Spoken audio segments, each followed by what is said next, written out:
Didn't Keenan Allen play for the San Diego Chargers a long time ago? What did he say? Hey, is Derrick Henry on the board? What did he say? Hell no, no, no, hell no.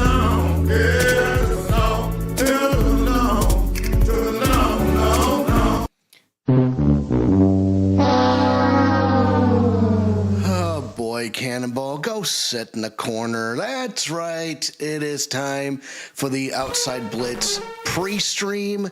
Hello, everybody. I am the Cannonball, Alex Steele. Welcome to the pregame show. So I don't have a script, and I don't have any idea what to. I got a couple of ideas to talk about. So hey, I got some good news if you're a baseball fan. The Detroit Tigers have secured their victory in the series against the Cleveland Guardians, and they are moving on to the American League Division Series against the Seattle Mariners. So that's some good news to look forward to. Took you long enough. Anyway, also of interest here, what I want to do, I want to take an opportunity to go over, since this is the Outside Blitz and we talk about football here, a lot of things we talk about around here, we talk about fantasy football a whole lot. So if we take a look at fantasy, why don't we take a look at some of the more prolific performers for the week? If we take a look at, let's get a peek skis at, I'm taking you into our league. I have two fantasy leagues. I have the Bob Wilson Memorial League, and I'm also a participant in the Megala Bowl put on by the Fantasy Footballers. So I'm taking some of this data from the Bob Wilson League, although this information should be program wide. The players of the week, we got Justin Fields dropping 27 fantasy points. Ashton Genty finally revs the gas and gives fantasy owners 32.5 points. Puka Nacua, poo-poo. That's right. One of my favorite receivers. He gave me 29.5 points. Tyler Warren is also looking every bit the outstanding rookie that he has. And hey, guess what, kids? We will be going through our rookie rankings this week. So we're really excited to share that with all of you. And also, Jake Bates kicked for 13 points. And the Lions defense, my goodness, my Detroit Lions, they put up an absolutely stout defense against a game Cleveland Browns team, the Cleveland Browns themselves usually have a good defense, but man, the Lions were just able to pick them apart.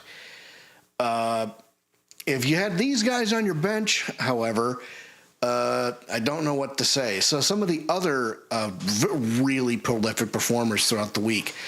Dak Prescott dropped almost 31 fantasy points. Woody Marks turning on the Jets and the Houston Texans. He got 25.9 points, so almost 26. George Pickens had 29.5 points.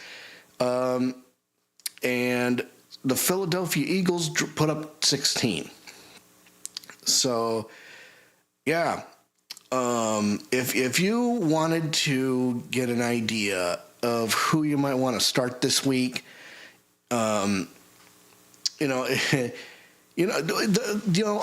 good flex play that you want to start investing in is Woody Marks out of Houston. Ever since Joe Mixon has a situation. Hi, Blade King. Joe Mixon has a bit of a situation with his lower body, and the injury that he sustained will, it's gonna take longer to resolve than usual. So I'm gonna go ahead and.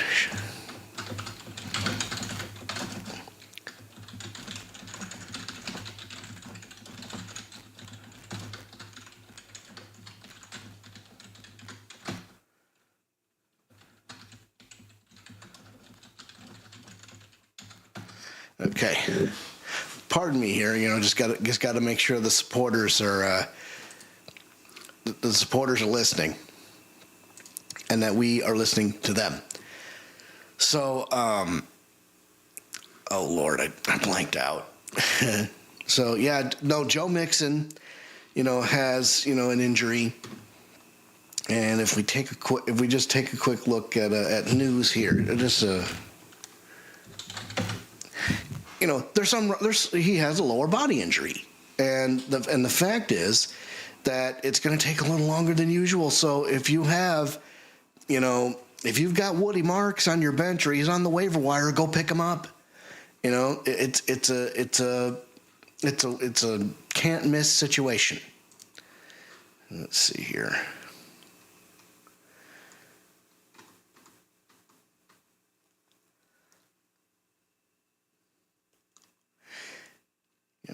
And obviously for more news and injury updates, be sure to tune in to the main episode of the Outside Blitz, which will be coming your way in about 15 minutes or so.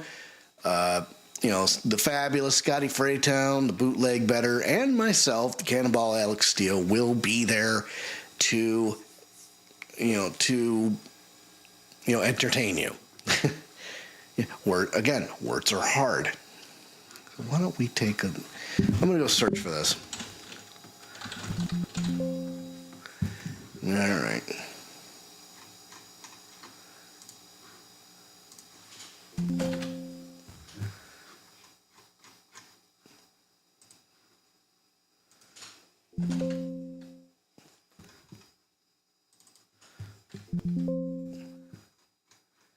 I don't see any recent notes about these guys.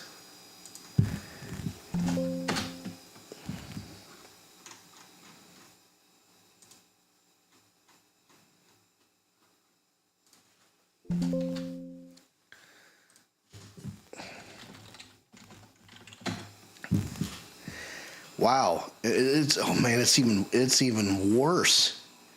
It's even worse than we thought about. He may miss the entire season due to his injury. So yeah, Texans Joe Mixon is not close to returning. So we're on. Okay, let me see. CBSSports.com report. By RotoWire staff. So Coach D'Amico Ryan said Monday that Mixon, his foot, is not ready to return to the field at this time. He is on the reserve non-football injury list. It's an NFI and is eligible to begin practicing this week, but Ryan suggests it's not going to happen. There is an outside chance that, he won't play this season. And, it's going to be Woody Marks and Nick Chubb out there in Houston. So that, if you want a good fantasy start, Woody Marks is your guy. I don't think too many people are looking at him. He's kind of under the radar. And he was incredibly prolific with USC. Also of interest here, we're going to go ahead, and I'm just going to go ahead and go through division rankings here. Let me just go. Let me swap this out. Okay. No, I'm not going to swap anything out.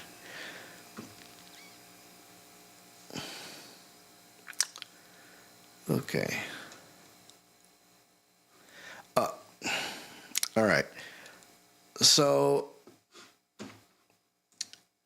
when it comes to the NFL, there are only two teams that are undefeated: the Buffalo Bills and the Philadelphia Eagles. Potential Super Bowl matchup. And if we take a look at Buffalo's schedule, they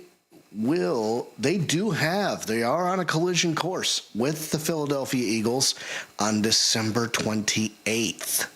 Now, that is a long week. That's a long time from now. That's week 17 in the NFL. So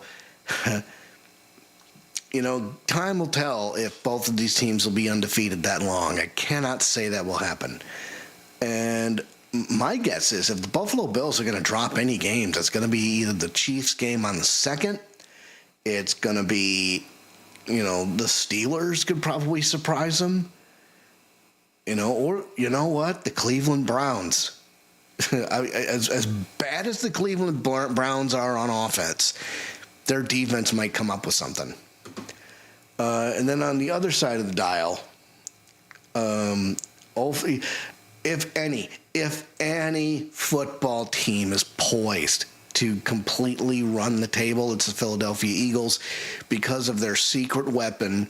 You all know what it is, the good old tush push.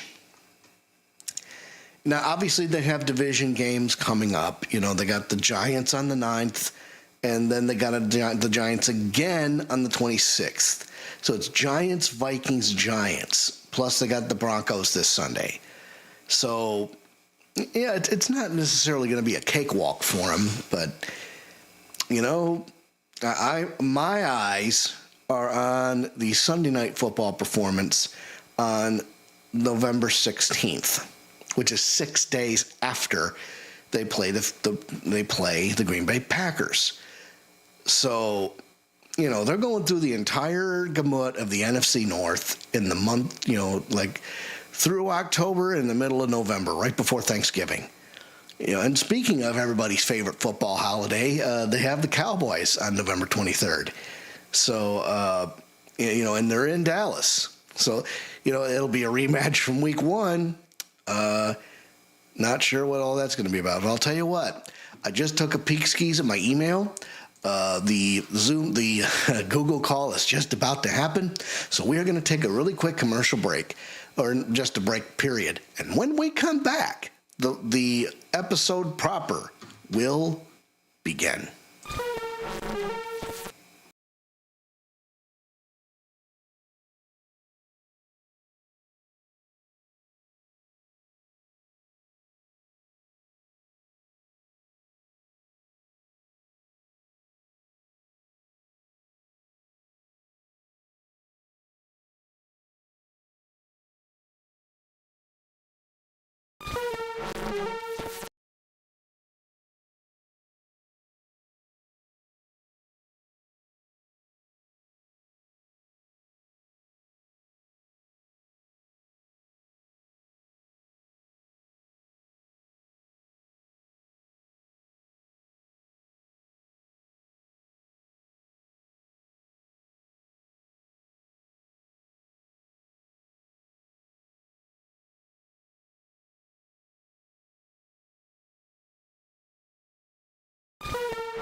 Welcome to a special presentation of the Outside Blitz. And now, here are your hosts, the fabulous Scotty Fraytown, the Bootleg Bettor, and the Cannonball, Alex Steele. And welcome, ladies and gentlemen, to the Outside Blitz. I'm your host, the fabulous one, Scotty Fraytown, along with my co-host, joining me from afar, all the way in the Steele Twin Studio in Traverse City, Michigan, the Cannonball, Alex Steele. Alex, welcome back to the show. Good to be here, boss. Another week of NFL action is in the books, and I'm excited to see where we go next. Plus, I think this is the week where we start our rookie rankings, is it not? Yes, it is. The rookie rankings are ready to rock and roll. I have been working diligently to figure out our rookie rankings and get them all situated. So we've got those rolling. We've got news and notes around the league. We've got some scores to go into. The Bootleg Bettor, he's running a little behind today. He'll be joining us shortly. But he had to make some last-minute wagers with Ms. Verline down at the pool hall. Yeah, then he ran into that patented Detroit construction traffic. That tells you, you're either dealing with snow or orange cones. Yeah, I'll tell you what, it's like worse than eating that Skyline chili. But, absolutely. Well, I don't know if you can get too much worse than that. Skyline chili is pretty bad. But in any case, let's go ahead and jump into some of these scores and news. Alex, are you ready? Let's go. All right, buddy, let's go ahead and jump in. Here are our scores from Week 4 in the NFL, starting out with the Seattle Seahawks beating the Arizona Cardinals. Sam Darnold, man, he is looking as efficient as ever. 18 for 26, 242 yards and a touchdown. He also carried the ball one time for 24 yards, and it was a hell of a scramble. Kenny Walker, 19 carries for 81 yards. Zach Charbonnet, 12 for 39, and he gets in the end zone. Hawked a touchdown there from Kenny Walker, by the way. Receiving-wise, Jackson Smith-Njigba, man, this guy is a true number one. 4 receptions, 79 yards. Elijah Arroyo finally getting going. We were excited about him as a rookie. Here we go. Receptions, 44 yards. A.J. Barner, 3 for 32 and a touchdown. The Michigan man making a little noise here. Also, Kenny Walker had a reception for 29 yards. And Cooper Kupp, a quiet night for him. 4 receptions, 26 yards. On the other side for the Arizona Cardinals, Kyler Murray comes firing back, looking for a comeback here. 27 for 41, 200 yards, 2 touchdowns, but he had 2 interceptions on the day. Murray also had 5 carries for 41 yards. Trey Benson, he was the bell cow back for the night. He had 8 carries for 35 yards. It was like weird usage for him, but then they just stopped using him late in the game. We'll talk about that in a second, but Amari Demercado came into the game much later because of the game script. And they kind of just rolled Demercado out there in a lot of these passing downs. So he got 2 receptions for 13 yards, and he got in the end zone. Receiving-wise, Marvin Harrison Jr. having a rough night with the drops, but then he comes alive in the fourth quarter, 6 receptions, 66 yards, and a touchdown. Trey McBride, 7 for 52, just doing McBride things. Greg Dortch also had 4 for 35, including a couple of clutch catches. But listen, the Arizona Cardinals, the fact that they're 2-2 right now after the fight that they put up in this game is something of a travesty. I thought the Arizona Cardinals were about to come back and win this thing. And if it wasn't for a kickoff going out of bounds, we'd be having a different conversation about this football game because momentum was on their side. What do you say, Alex? Yeah, absolutely. And really, that 6 for 66 stat line does not tell the whole story, because there were several times during that football game where Kyler Murray was lining up a pass for Marvin Harrison to catch. And one such drop, he had it in his hands, bounced out of his hands and into the hands of a Seattle defender for an interception. So, you see plays like that. And, the announcers all night were talking about, Marvin's confidence issues. Superstars aren't born overnight, true, but at the same time, a legacy player like Marvin Harrison Jr., he has. Do you think he has an unfair amount of expectation placed on his shoulders for the role that he's in? Well, yes and no, because here's the thing, yes, superstars aren't born overnight, but they also don't go 6th overall, right? I mean, that's something, I believe it was 6. they don't go as high as he did in the draft. And that if you're not going to be a star, you know what I'm saying? Like they're not blown over and all, but if you're going that high in the draft, if you're going in the top 10 of the NFL draft, my expectation of you is to be an every week starter and a star. And, actually, he was picked number 4. Yeah, number 4. So fourth pick in the draft. So it's even worse at that point, right? And yeah, if you're number 4 overall and you're putting up numbers like this, it's time to start scratching your head. And he's had a problem with the drops. One of the big problems, and they talked about it on the broadcast a little bit when it comes to Marvin Harrison Jr., is he has a tendency to try and catch the ball with in his chest, utilizing his pads rather than making the catch with his hands. And that's been a little problematic for him. We saw, a couple of those drops happen because he was trying to make body catches as opposed to hands catches. So we did see that, but you could see the relief on his face when he scored a touchdown, that first touchdown, to give the Arizona Cardinals the momentum to get back in this game.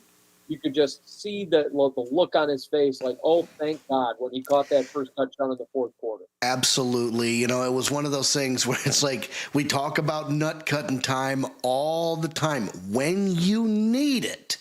It's one thing to go out there to get open and catch the football because that's your job. It is quite another to do fourth quarter, you're down, and a touchdown will give you the lead. You can win the game at home. Those situations build up, and massive catches like that propel you to the next level, can propel a player to the next level. Yeah, and he wound up getting that touchdown, and after that touchdown, you noticed that really was starting on that drive. I think 3 of his catches came on that drive, one of which was the touchdown, and he caught a bunch more after that. So he definitely had momentum on his side. Him and Kyler Murray kind of figured it out. It felt good, you could tell, for Marvin Harrison to figure it out. One thing I couldn't understand in this game is, the lack of usage of Trey Benson, and it's one of those things where I was pissed that Trey Benson wasn't getting used at all, because we've been so high on Trey Benson. I mean, he was like number 2 or number 3 on Boots' A-list All-Stars. He's always been a guy that we've talked about on this show. And then for the Cardinals to get him started when James Conner went down last game, for the Cardinals to start him and then only give him, 8 carries on the day. He had a 4.4 average. It wasn't like he was inefficient here. So we're only giving him 8 carries on the day. And then now, late in the game, he goes out. He got a knee injury. So he's placed on IR due to the knee injury. He's going to miss at least 4 games. But I think the Cardinals misused Trey Benson in his first game his first professional game as the bell cow back, as the starter. They misused Trey Benson so much. And now they're going to have to go with this committee approach. They've got Amari DeMercado, who we saw in the final drives of that game, taking a lot of the passing downs.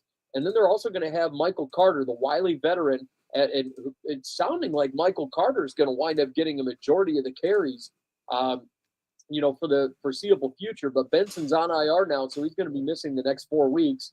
So that'll be an interesting one. But the Arizona Cardinals, man, they go out and they drop this one. It's kind of a heartbreaker because they fired back. They had that great comeback, and then they lose by a field goal in regulation based on a bad kickoff that gave the Seahawks excellent field position. And Sam Darnold being as efficient as he is, everybody, was all hyped up about Jalen Milroe. And you and I were talking a little bit off the air, like, man, there's not a lot of rookie quarterbacks doing a lot. Well, that's because a lot of them are sitting behind guys like Sam Darnold, who right now is being extremely efficient for the Seattle Seahawks and has everybody talking like, man, maybe he did learn a thing or two in that Kevin O'Connell system last year. So, we might not see Jalen Milroe this year or for the foreseeable future. We do understand and know that Sam Darnold, all his guaranteed money is gone, right? We after this year, all that guaranteed cash is kaput.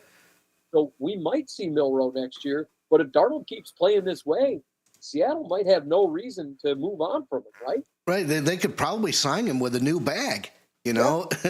And, we have to see, though. We got to play the waiting game here. And, I've always been a huge proponent of the phrase, I believe it when I see it.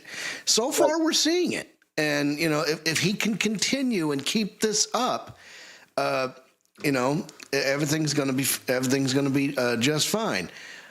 Something else I want to take attention to.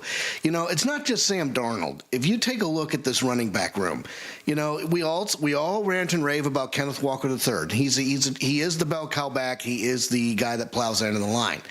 But Zach Charbonnet, I got to tell you, when you need a good utility back that can get in the end zone when you need it, Zach Charbonnet, has always been, a terrific option too. Maybe even the 1B. What would you say to that? Yeah, I agree with you there. I think he's more of a 1B type. I really like the kind of dual threat that they kind of have there. And Kenny Walker, he got himself into a little bit of trouble in this game. If you recall, he drew a penalty in this game because he pulled off a good run. He got tripped up. The defender started talking a little smack to him, and he tossed the ball at the defender, and it really kind of put him, in the doghouse with his coach McDonald over there. And after that, it seemed like it was a little more of the Zach Charbonnet show. I mean, that was like the moment where Zach Charbonnet kind of started taking over some pretty important carries, especially that touchdown run in the red zone on the ensuing drive. So, if Kenneth Walker, I like Zach Charbonnet a lot. A lot of people predicted a big breakout year for him so far. I mean, it's been something of a breakout year, but we've seen these guys kind of split carries here. So it's kind of just a little 1-2 punch that they have going on. It's kind of like Detroit, except not as fast. I think Gibbs is much faster than the two of them, but it's definitely a nice 1-2 punch for them to have. It's a good problem to have. Joining me to my left here just came in the one, the only, who better to be than the Bootleg Bettor? Boots, welcome back to the show. It's very quiet. There you go. Well, I was quiet, but in Atlanta, they smoke loud. Well, now they're talking louder. Because last week, Atlanta played soft as talcum powder. Oh. Is that all you got? Is it? Okay, that's all he's got. Well, let me tell you something. Traffic will mess with your creativity. yeah, buddy.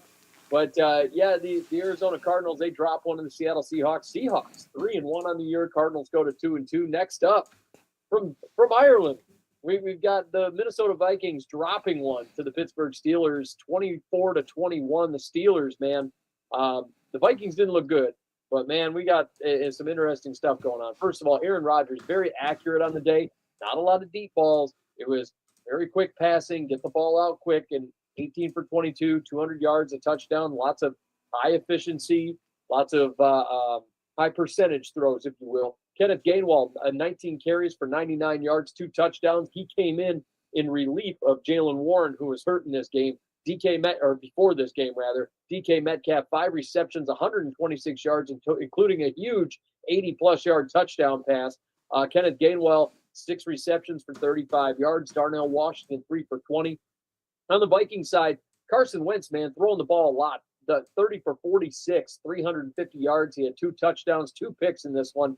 Jordan Mason, 16 carries for 57 yards. Not the most efficient he's been, but also behind a very banged-up offensive line. Justin Jefferson, 10 receptions for 126. Jordan Addison, 4 for 114. Xavier Scott, the rookie running back, well, not really a rookie, second-year man. He was on the practice squad last year. 6 receptions for 43 yards and a touchdown. T.J. Hawkinson had 4 for 39, and Jalen Naylor also got in the end zone in this game. He had a reception for 2 yards and a touchdown.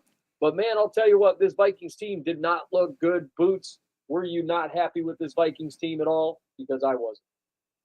No, they didn't put forth a great effort. No. But that's Pittsburgh, though. Yeah. They drag you into the mud, fight you in the phone booth. So that's what happened. Yeah, this Vikings team, with this defense, struggling without Andrew Van Ginkel. Again, Andrew Van Ginkel, it's starting to look like Van Ginks is the straw that stirs the drink here. Without him, the Minnesota Vikings defense struggles. And if you look at Dallas Turner comes in his replacement, is it safe to say at this point that Dallas Turner is just not a one-for-one replacement for Andrew Van Ginkel? maybe the next year or two. Yeah, I'm with you. I think Dallas Turner, as an outside linebacker, he's just not it. I think he's a pure edge rusher. I don't think he's a pure outside linebacker. And Andrew Van Ginkel is an outside linebacker that can cover. He's the kind of guy that can be a true outside linebacker. I don't think Dallas Turner is that. Yeah. But moving into the Steelers side of things, man, they were efficient. They had control of this ball game from the get. Vikings tried to make a comeback, wasn't enough at the end. Steelers just consistently brought the heat all day long. They beat the hell out of Carson Wentz all day long. Lots of blitzing going on. They beat him. Was it 6 sacks in this game? 7 sacks. They just beat on Carson Wentz in this game. And Wentz, even though the Vikings dominated time of possession in this game, they had 6 sacks on Carson Wentz. With a tight end chip. Yeah, something. It was bad. The Vikings' offensive line is a mess. Alex, I mean, this Vikings team does not look impressive at all, do they? Not right now, but and things, Vikings fans should not be mashing the panic button just yet. But if you're missing those key pieces on defense, things are going to get really hairy. And granted, you ran into a Steelers team that is picking up a lot of steam. Yeah. I mean, let's not discount Aaron Rodgers' performance, and definitely let's not discount the performance of DK Metcalf. I mean, that guy, you mentioned it earlier, 5 receptions for 126 yards for the 25 with a 25 average. I mean, that's just the stuff of legend. I mean, you got a big-bodied receiver like, DK Metcalf bullying around these other, these inferior corners, and we know, forever and a day, you, my friend Scotty Fraytown, have banged the table to get a shutdown corner, to get a capable corner. You also need a corner with, a little bit of beef. I mean, historically, defensive backs have not had, you don't see a 6'2", 250-pound cornerback, but at the same time, how are you gonna defend a massive man like DK Metcalf? Well, that's the thing, and the Vikings, they don't have the corner depth. They've got injuries at the corner position, and you don't have the corner depth. And then they didn't go out and they didn't address it in the free agency market. They didn't address it in the draft. It was the one thing that I was screaming about, whether it was Jahdae Barron in the draft or go out and get Steph Gilmore back or something. Do something. And they didn't. They said, oh, no, we're good. We're good with Byron Murphy. We're good with whomever, this hodgepodge of corners. We're good with, and then even the safety room. I didn't believe in Theo Jackson coming in as the number 2 safety. Here we are, Theo Jackson. Just we just kind of rested on our laurels in the secondary and said, and you bring these 2 defensive tackles, and it's like, what are these 2 defensive tackles doing? Where have these guys been? You just signed Hargrave and Allen to this huge money, and you bring them in, and they do nothing. You should have, at that point, you should have just stuck with Harrison Phillips up front. It just make sense. If you're going to pay 2 all-pro defensive tackles all that money, they better be making some sort of impact, because in this game they didn't do squat. I mean, Boots, am I missing something there? Nope, they didn't. Yeah, nothing. So I'm supposed to be satisfied. I'm supposed to sit here and go, oh, this is great. I'm not. So the Vikings, they go out and drop a heartbreaker. They got a tough matchup next week. They're missing 3 out of 5 offensive linemen, and you're going up against Myles Garrett and then Cleveland Browns next week. Yeah. Yep. And listen, say what you want about the Cleveland Browns as an organization, and the good news there is they don't really have that much of an offense, as we'll see later on. But they've always had one of the stingiest defenses in the NFL. Plus, it's one of the hardest divisions to play against is the AFC North. So, and the fact that the NFC North and the AFC North are all clashing this year, all 4 teams will be facing each other at some point during the season. It's going to be a tough slog, a really tough slog. And the Vikings, after the bye week, they don't have it much easier. I mean, it's going to be a rough go. You got Eagles, you got Chargers. I mean, it is not going to be easy for the Vikings. Next up, let's talk about the Falcons and the Commanders. Boots, you just mentioned the Falcons playing like talcum powder. Well, this week, man, they didn't look too bad. 34-27 over the Washington Commanders.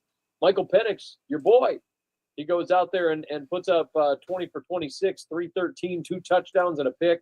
Bijan Robinson, my guy, 17 carries for 75 yards and a touchdown. Tyler Algier also was pretty good on the day, 16 carries for 51 yards and a touchdown.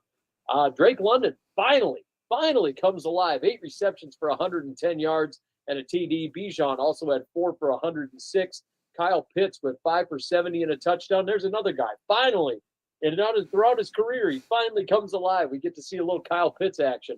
On the Commanders side, Marcus Mariota draws the start because Jaden Daniels is hurt. Mariota 16 for 27, 156, 2 touchdowns and a pick. Chris Rodriguez was more or less the bell cow back here, 7 carries for 59 yards, more efficient than old Bill Krosky, 7 for 47. I know, Corey Krosky married. I know. But he was more efficient, was Chris Rodriguez. Deebo Samuel, 6 receptions for 72 yards and a touchdown. We did not have Terry McLaurin in this game. Zach Ertz, 2 for 21. Luke McCaffrey, 2 for 21 and a touchdown. Also, real quick, just so I don't forget, I forgot to circle back here. The Vikings, all kinds of problems here. Van Ginkel, not expected to play after suffering the neck injury in week 3. He won't be facing off against the Browns, so that's problematic. QB J.J. McCarthy, he did return to practice after the high ankle sprain in week 2, but he's not expected to play against the Browns in London. Also, the Vikings did open up the 21-day practice window for C.J. Ham, who was placed on IR earlier this year due to a knee injury. And they also have, I was just talking about the offensive line issues. First of all, right tackle Brian O'Neill. He's considered week to week after suffering a sprained MCL. He's not expected to be placed on IR, but he ain't going to play this week. And also, center Ryan Kelly. He suffered another concussion. He was forced to leave the game against the Steelers in the second half. Currently, he's facing calls to retire. He suffered 5 career concussions so far. So we may, I don't know what the hell is going on. And we may see that offensive line, which isn't sterling to begin with, is going to get a little more rust on it. Though they sat there and said that offensive line was going to be so good. We all got so excited. Will Fries, Ryan Kelly, Donovan Jackson. We vamped the whole interior. We got 2 of the best offensive tackles in football. Now, all of them are hurt. You got Jackson gets hand surgery. Kelly, he's got a concussion now. And it's just, what in the hell are we doing here? Ryan O'Neill, sprained MCL. Yeah, that team is falling apart. So the Vikings, but moving back into the Atlanta game here, Atlanta wins this game 34-27. They finally look like the team offensively that we expected them to look like, right, Boots? Yeah. Players responded to the new schemes and the new coach. And to the drubbing they took. Yeah. 30 to nothing. Embarrassment. Yeah. You got to bounce back from that embarrassment. This is where it goes from here. Yeah, the Falcons, I thought they looked really, really good in this game. Bijan, man, he was killing it. Is it still safe to say that Bijan Robinson is right now just really, really, really good at football? Yeah. I would go as far to say he's RB1 in the league right now. Right now, I think so too. I think you're absolutely right. But the Commanders, they've got some stuff going on here. Jaden Daniels, he did practice in full. He will play Sunday versus the Chargers after Hallelujah. In week 3. So you're going to see Jaden Daniels out on the field. So that one's kind of exciting. The Commanders also, and I'm waiting for the response to this. They go out inside wide receiver Robbie Chosen to their practice squad. The look on your face. Alex. This, and folks, this isn't the first time the Bootleg Bettor's not going to ask why. Yeah. So we were, before the show, I mentioned that clip, and the first words out of Alex's mouth were, I know exactly how Boots is going to respond. Why? There you go. The right way. And it's funny. I feel like every time we mention Robbie Chosen getting signed by somebody, that's your response. Why? I don't know. They, They just need a warm body. I guess. I mean, whether more reception for more targets. yeah, I mean, he did have a touchdown last year. Yeah, I mean, I've won 2 weeks in a row now. A really nice, pretty touchdown back in the end zone. I mean, it was a nice touchdown, nice route run. I like him a lot. Got that rapport with Mariota because they practiced together a whole lot. Yeah. Being on the second.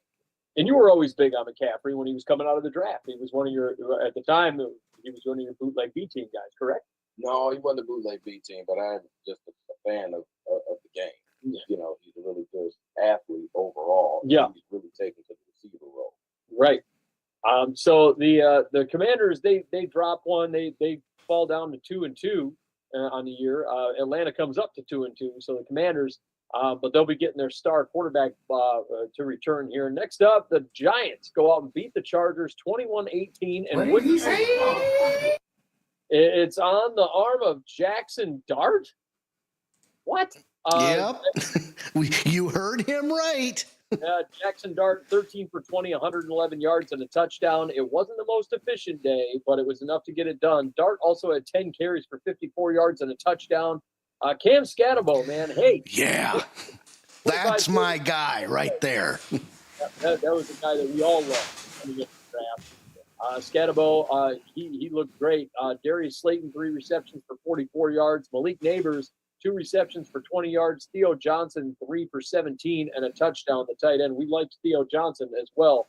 The Chargers, on the other hand, Justin Herbert, 23 for 41, 203 yards, a touchdown, 2 interceptions on the day. Omarion Hampton, 12 carries, 128 yards and a touchdown.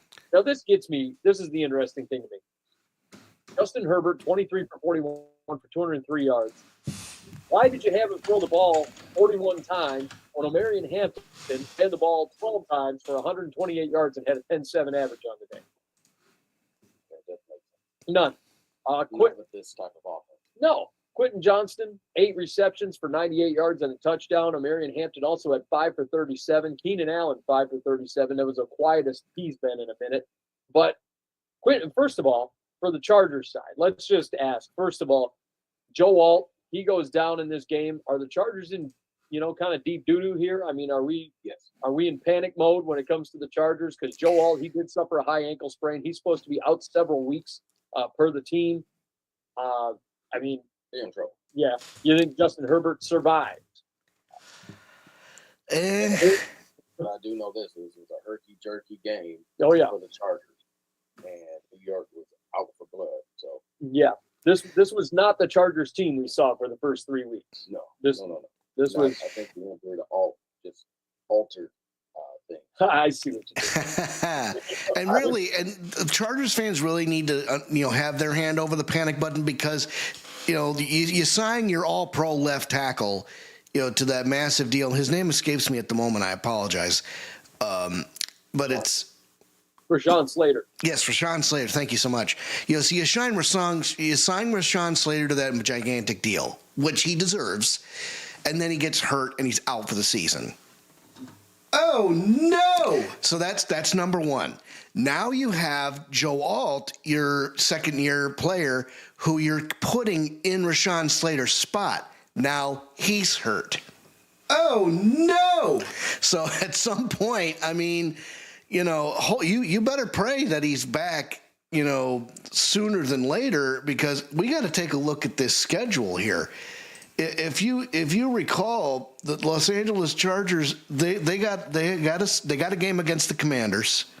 They'll have a little bit of respite here against the Dolphins and the Colts. Although that Colts offense is a lot more prolific than people make it up to be. And then, they got a tough game against the Vikings, and then they got kind of a snoozer against the Titans. So your hand's over the button, but you're not pressing it yet because of the schedule. That's my theory on this. It's definitely hovering. I would be hovering over that oh no button right now. If I'm Jim Harbaugh, I'm going, oh shit. Here we go. But besides, go with the power run anyway. But I mean, yes, you got to have your offensive line, open up the running lanes in the first place. Yeah. But so it's. I would be worried. Yeah, and Boots, you said the defense will be okay. I mean, the defense will float them, and then you got the veteran quarterback, Justin Herbert, to be able to end the run game to lean on as best you can and try to just stay afloat. Stay afloat. I mean, at least until Joel gets back, at this point. So that's going to be a little troubling for them. But the major trouble for the Giants here, wide receiver, second-year man, Malik Neighbors, he did tear his ACL in this game versus the Chargers. He's placed on season-ending IR. No! Yeah, that one's got to be very problematic for a rookie quarterback coming in and Jackson Dart losing basically the guy who should be his number one target, who's the best receiver on that team, one of the best receivers in football. I mean, it's not looking good for the old New York Giants. For the same old New York Giants. The misery continues. Oh, man. The only thing you really have to hang your hat on at this point is Cam Scatabo, and Jackson Dart's legs. I mean, and Cam Scatabo is, we talk about running backs. Barry Sanders, one of the greatest of all time, he had finesse. He would move. He would juke. He would get speed. Cam Scatabo is a wrecking ball. I mean, he'll just put his head down and just ram into defenders. Like he's blocking defenders and then, getting up and wanting to hit more. It's like watching Mike Allstott without the high shoulder pad. That's basically what my take with Cam Scatabo. I can see that. Yeah. He's you're absolutely right. He's a wrecking ball. But the Giants, they get their first win of the season, a very surprising one against the Chargers, who have looked great for the first 3 weeks. Next up, the Texans, they go out and shut out the Titans 26-0. CJ Stroud, he was looking pretty efficient. 22 for 28, 233, 2 touchdowns on the day, mistake-free football, no picks. Hey, Jo'quavious Woody Marks. 17 carries, 69 yards, and a touchdown. It's kind of looking like we're headed toward the Woody Marks show here. Does it, Top Boots? Infinity and beyond. Yeah, hey, man, I love some Woody Marks. Nico Collins, 4 receptions for 79 yards. Woody Marks, 4 for 50 and a touchdown. He gets in the end zone twice. Dalton Schultz, 5 receptions for 30 yards. Jaden Higgins, the rookie, 1 reception for 24 yards and a touchdown. We were excited about Jaden Higgins coming into this season. We talked about him quite a bit, as a potential third-round draft pick, or even potentially a second-round pick. He winds up, if I'm not mistaken, going third round. But he goes to a hell of a spot with the Houston Texans where they needed receiver help. And on the Titans side, Cam Ward, 10 for 26 for 108 yards and a pick. Tony Pollard, 14 for 64 yards. Ayo Manor. I'm trying to get this pronunciation right. Ayo Manor. I'm never going to get it. You know that, right? But he gets 2 receptions for 44 yards. Calvin Ridley, 2 for 30.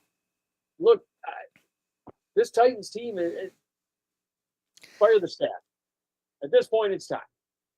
Yeah, it's going downhill fast. Yeah, it's getting dark early in Tennessee. They don't have. It already is dark. I mean, this isn't dark early. I mean, this is take the coach, take the staff, take the GM, put them in a rocket ship, launch them into space.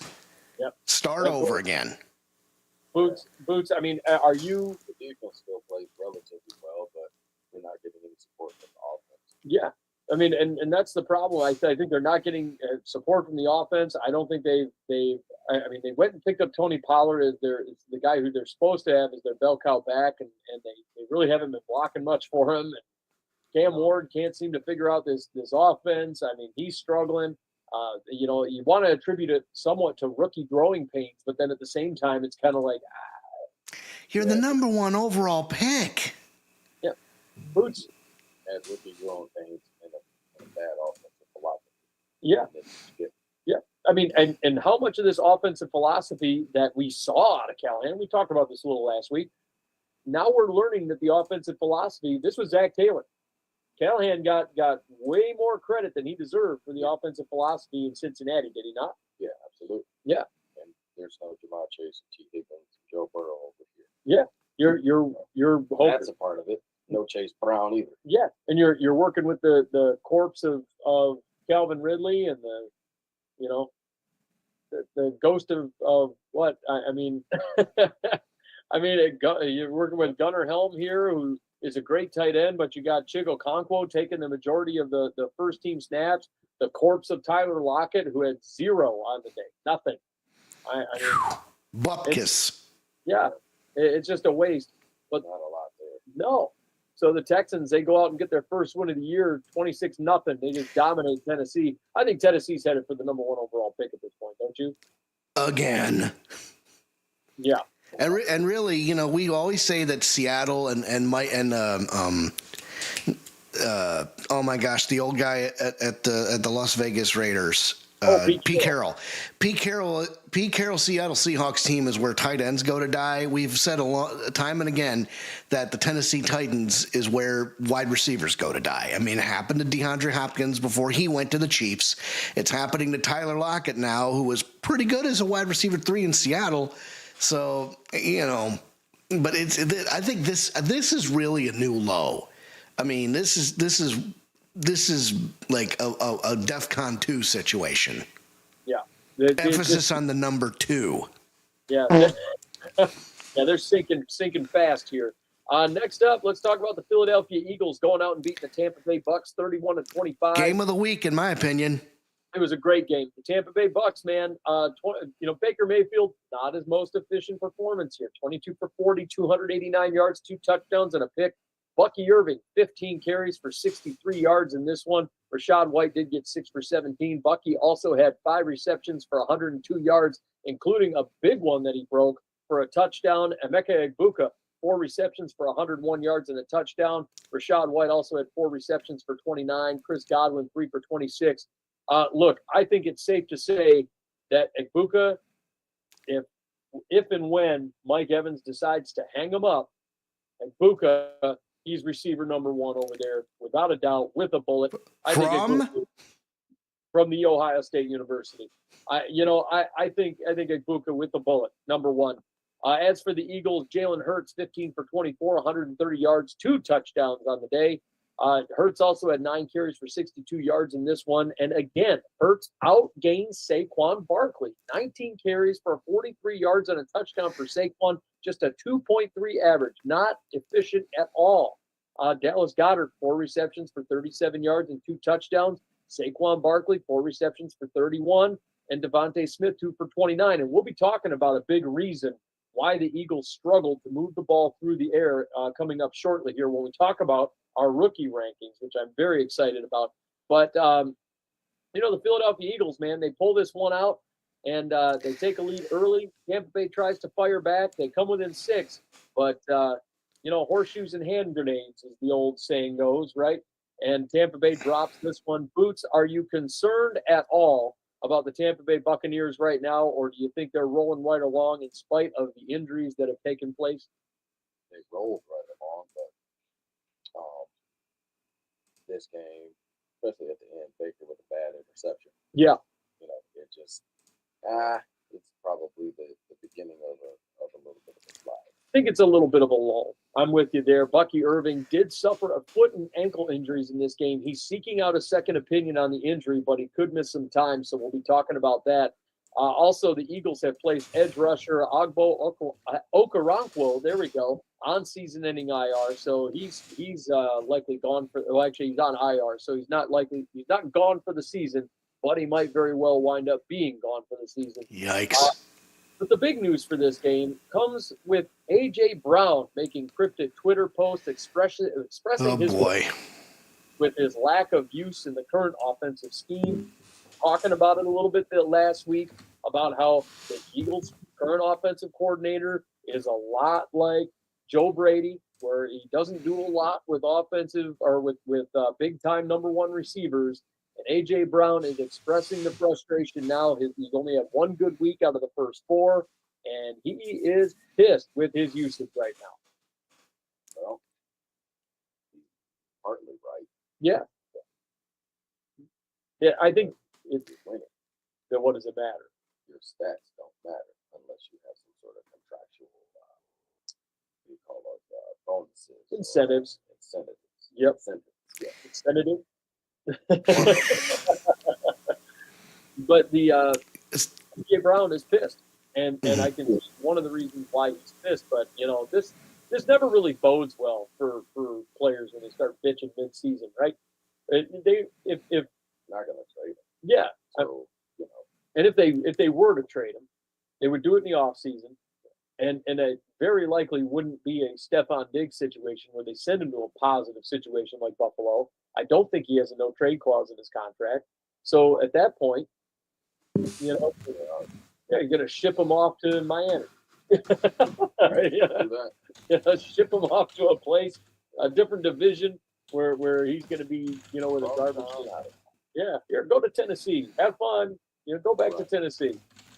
So that could be a situation. Yeah, and I want to touch on a couple of other things. Yes, A.J. Brown is, it's only a matter of time before he starts reading another book on the sidelines. But we have to point out that Saquon Barkley, again, consistently getting outgained by Jalen Hurts.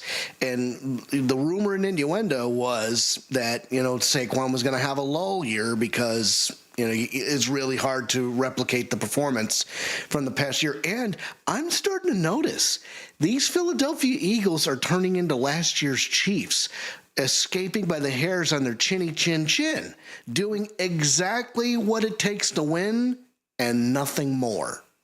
Yeah, it's been a lot of ground-based stuff, a lot of pushes, or as Boots likes to call it, the brotherly shove. But a lot of that.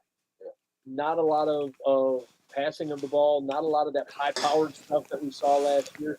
It's been very much a ground-and-pound game with high-powered defense, all control football. Am I wrong? Well, yeah. It's working. Yeah, yeah. I mean, so it's interesting to see. I want to see if there's a team out there that can force them. I mean, they did get forced into it in week 3. They're getting everybody's best shot. Yep. Let's see if somebody's best shot can take them off the pedestal. Next up, let's talk about the New England Patriots.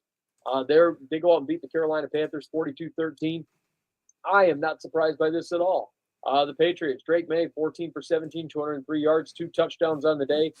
They couldn't really get many yards on the ground, but they sure did get in the end zone on the ground a lot. The Patriots, Travion Henderson, 7 for 32 and a touchdown. Antonio Gibson, 6 for 27 and a touchdown.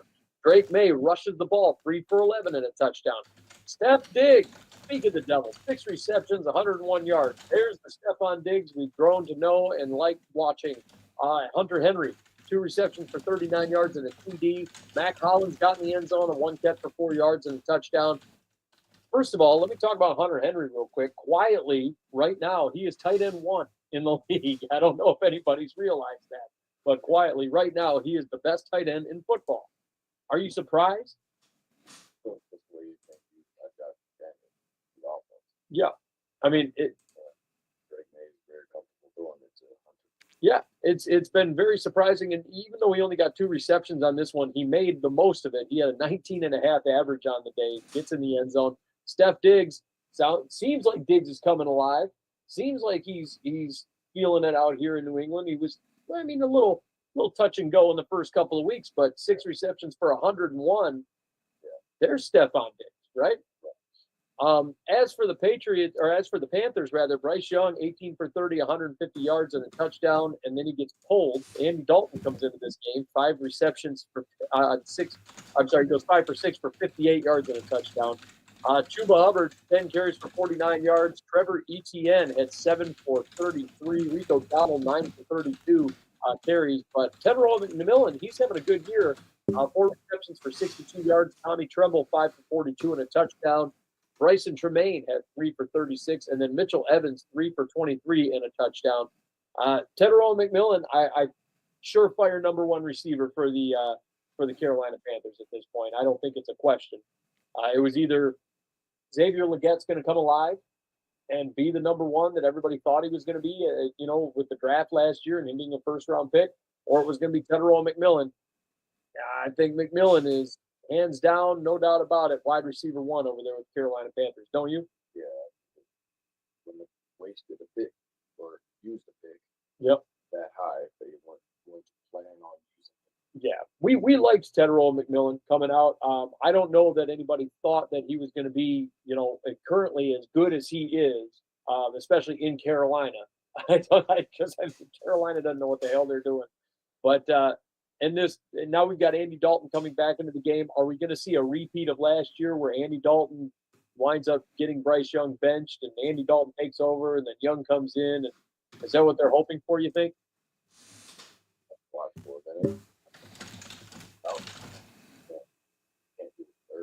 No, not at all. The Panthers 1-3. The Patriots looking strong. Alex, are you excited about Drake May, or is this kind of just a par for the course type of thing? Given the fact that this is a game against the Carolina Panthers, it's par for the course. I mean, it's not a tremendous stat line, but it's accurate. And you got 2 touchdowns out of it, and you got 203 yards. So, when you consider those factors, I mean, it's efficient, but here's something else you have to consider. The New England Patriots are, definite. Okay, we are way past Tom Brady phase, and they got a really tough matchup against the Buffalo Bills next week on Sunday Night Football. So, and they have to go on the road. So, I wouldn't be like jumping up and down just yet, but if they give Buffalo a fight, like the Dolphins gave Buffalo a fight, then you have reason to be excited. But if the Buffalo Bills just see the Patriots, their division rivals, come down the pike, and the Buffalo Bills just run them over, better luck next year. You do have a couple of easy peasy games after that: Saints, Titans, Browns, Falcons. Browns might be a little tough, but really, if you want to have a barometer as to where this team is going to be come Week 18, take a look at this Bills game this coming Sunday night. That'll give you all the information you need, in my opinion. Yeah, absolutely. And as for the Panthers, they've got some trouble around the bend, too. Running back Chuba Hubbard is listed as day-to-day due to a lingering calf injury. It was lingering last week. Now it's kind of continuing into this week. If he doesn't play, it's going to be the Rico Dowdle show over there in Carolina. Which might be a good thing. You never know. Well, you know how much I love me some Rico Dowdle. Next up, the Buffalo Bills go out and beat the Saints 31-19. Josh Allen looking like Josh Allen. I mean, 16 for 22, 209 yards, 2 touchdowns. He did throw a pick on the day. And then James Cook doing James Cook stuff, 22 carries for 117 yards and a touchdown. He's been having a torrid start to the year. Josh Allen also had 7 carries for 45 and a touchdown. Hey, Boots' boy, Khalil Shakir, 5 receptions for 69 yards and a touchdown. Keon Coleman had 3 for 45. Dalton Kincaid got 1 reception for 28 yards and a TD. And then Josh Palmer, 2 for 25. The lack of usage of Dalton Kincaid, to me, after they spent the draft capital on him, is baffling at this point. I don't understand it. How do you not use him? He's a first-round guy, big body, out of Utah, good hands. I mean, caught the ball extremely well at the beginning of last year, and then it seems like as the year progressed, he just got used less and less and less and less. And they're hardly using Dalton Kincaid right now. I mean, from the game plan, who they're playing against, what kind of defense it is. I mean, James Cook and Josh Allen with the run game has been more dominant than probably they expected. Hey, it's working. Yeah. Why change it? Is James Cook right now? I mean, would you say he's probably a top 3 rusher right now? I'm with you. I think he's incredible. And I think people might also need to pay attention to the fact he's not just a bell cow back. I have Josh Allen and James Cook as a handcuff in one of my fantasy leagues because he's also a back that can catch the ball out of the backfield. For all those hitch plays or plays where you throw to the outside, which I'm not a fan of. I've never been a fan of it, but you do see that he's very proficient with that. And it's kind of an underrated statistic to look at. So, yeah, I definitely could see him as a top 3 back, but you also have to remember he can really catch the ball out of the backfield. Yeah, he's always been good catching the ball out of the flat or out in the flat rather, and it was, before him, before he became the bell cow back over there, which we really didn't think. At first, it was like, I don't know if he can do that. Then he turned into the bell cow back.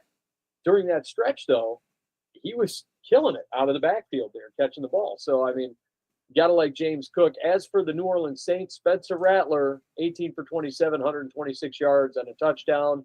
Chris Olave did throw the ball once, and it was picked off. Alvin Kamara, 15 carries for 70 yards. Kendre Miller, 11 carries for 65 yards and a touchdown. Rashid Shaheed, 4 receptions for 47. Juwan Johnson, 3 for 28. Brandon Cooks, 3 for 22. And Olave did have 3 receptions for 20 yards and a touchdown. First and foremost, is this becoming a split backfield for the Saints? Do you think this is going to start easing its way into becoming the Kendre Miller show, Boots? Not for show, but definitely you'll have best appearance. Do you think Alvin Kamara, he said he's on his final contract. Do you think Kendre Miller winds up taking over that number 1 running back role? I don't think he's capable. Yeah. No, he's not going to take over. Yeah, I don't think he's capable. Unless there's an injury, which I hope not, but I don't. Yeah, I'm with you. Is too valuable. Yeah, I agree with you. And Miller, if he learns to catch the ball in the backfield, we might be having a different conversation. Right. And the thing is, here's another question you need to ask yourself. Do the New Orleans Saints need a split back situation? I think they need a split back situation like they need a hole in the head. And, they're already way behind the 8 ball. They haven't won a game yet. They're 0-4. I think one of our playoff predictors predicted they were going to be 0-8, 0-17. Yeah. So they are quick, fast, and in a hurry becoming one of the showing that they're one of the worst teams in the NFL. Plus it's not like their schedule is rosy cheeks and and but it's also not terribly difficult, but they just don't have the personnel to pull it off. So, and now you're talking about a split back situation. Have Alvin Kamara be your bell cow back one last year. Kendre Miller does need to have some way to, prepare for this transition, even though he's not really going to be equipped to do it regardless of what you do for him, right? Yeah, Kendre Miller's been there for a minute, and last year he didn't do jack squat in the times when Alvin Kamara was out, and now here we are, and he's starting to move in a direction. But is Kendre Miller really going to? I got questions. About Kendre Miller and whether or not he's actually going to be a good running back in the NFL, even with development, even with time. Boots, this is one I'm so excited to talk about, this next game. Right. Because I know I'm waiting for the Boots conniption fit about it. The Detroit Lions go out and beat the Cleveland Browns 34-10. Joe Flacco, 16 for 34, 184 yards, 2 picks on the day. They wind up putting Dylan Gabriel in for 1 play. Quinshaw Judkins, 21 carries for 82 yards and a touchdown. He's looking like the guy we thought he would be, which is surprising for a guy that missed camp. Isaiah Bond, 3 receptions for 58 yards. Jerry Jeudy, 3 for 48. Quinshaw and Judkins, a ton of drops. Oh, yeah. Meanwhile, on the Lions side, efficient. Jared Goff, 16 for 27, 168 yards, 2 touchdowns and a pick. Jahmyr Gibbs ran his butt off in this game, 15 carries, 91 yards, a 6.1 average on the day, ran a touchdown. He had a hell of a game. David Montgomery, 9 carries for 12 yards, just a 1.3 average on the day. Baffling. And it's baffling until you realize they got Mason Graham sitting in the middle there, and then it's a kind of a different story. Okay. Receiving-wise, Amon-Ra St. Brown, 7 receptions for 70 yards, 2 touchdowns. Jamison Williams just 2 for 40. Sam Laporta just 3 for 39. The Lions, they go out and dominate on defense. They get 2 interceptions on the day. It's just a dominant performance. 3 sacks. 3 sacks. And this is kind of what we expected. The Browns, on the other hand, they got all kinds of problems. First of all, wide receiver Cedric Tillman, he gets placed on IR due to a hamstring injury. So he's on IR. Oh, no. In turn, the Browns go out and sign former second-round pick Malachi Corley. He was a second-round pick from the Jets. They signed him from the practice squad. So he wound up getting released in the offseason. But here's the big one for the Cleveland Browns, and kind of the main event of this whole thing, because the Bootleg Bettor is going to have himself a brain aneurysm here. We think. We don't know. He's been a little quiet today, but I think he's going to be very angry about this. The Browns are benching quarterback Joe Flacco. And instead of starting Shedeur Sanders, they will start Dylan Gabriel this upcoming week in London against the Minnesota Vikings. Shedeur Sanders is avoiding questions from the media in regard to his possible frustration that he isn't starting. Boots. Dylan Gabriel starting for the Cleveland Browns. The sigh of disappointment. It is. Dylan Gabriel is clearly not a better quarterback than Shedeur Sanders. Yep.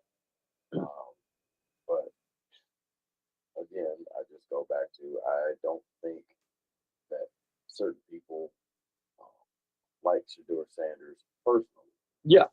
And I think that's a big part of the issue. And Shedeur's not doing himself any favor with some of the stuff, the stuff that's come out, rumors, and Deion Sanders, his dad actually just said that, we passed on getting drafted to Baltimore or Philly because he wouldn't have a chance to play. Well, no, you weren't going to play, but at least you would be in a situation where you could learn. Yeah. And still be on a quality team and be in a quality organization that Cleveland is not. Yeah. So, I think this is something going on behind the scenes that we have no idea about, but clearly on the field, Shedeur Sanders is a better quarterback than Dylan Gabriel. Oh yeah, far superior player. I mean, and it was baffling when they picked up Dylan Gabriel as early as they did. It was baffling when they picked him up before Shedeur Sanders. It was baffling that they are sitting here with Shedeur Sanders, on your roster, not using him. Starting Joe Flacco, it's like they want to go everywhere else except for Shedeur Sanders. Yeah. I don't get it. And at this point, might as well just trade him. Yeah, trade him away. I mean, there's plenty of teams. Go ahead and trade him to the Saints. I bet you get a haul for him. I mean, at this stage. But the Browns, they dropped this one to the Lions, 34-10. They got a showdown with the Vikings next week in London. So we'll see how that works out for them. Next up, let's talk about the Jacksonville Jaguars. They beat the San Francisco 49ers. A little surprising here, but Trevor Lawrence, 21 for 31, 174 yards and a touchdown.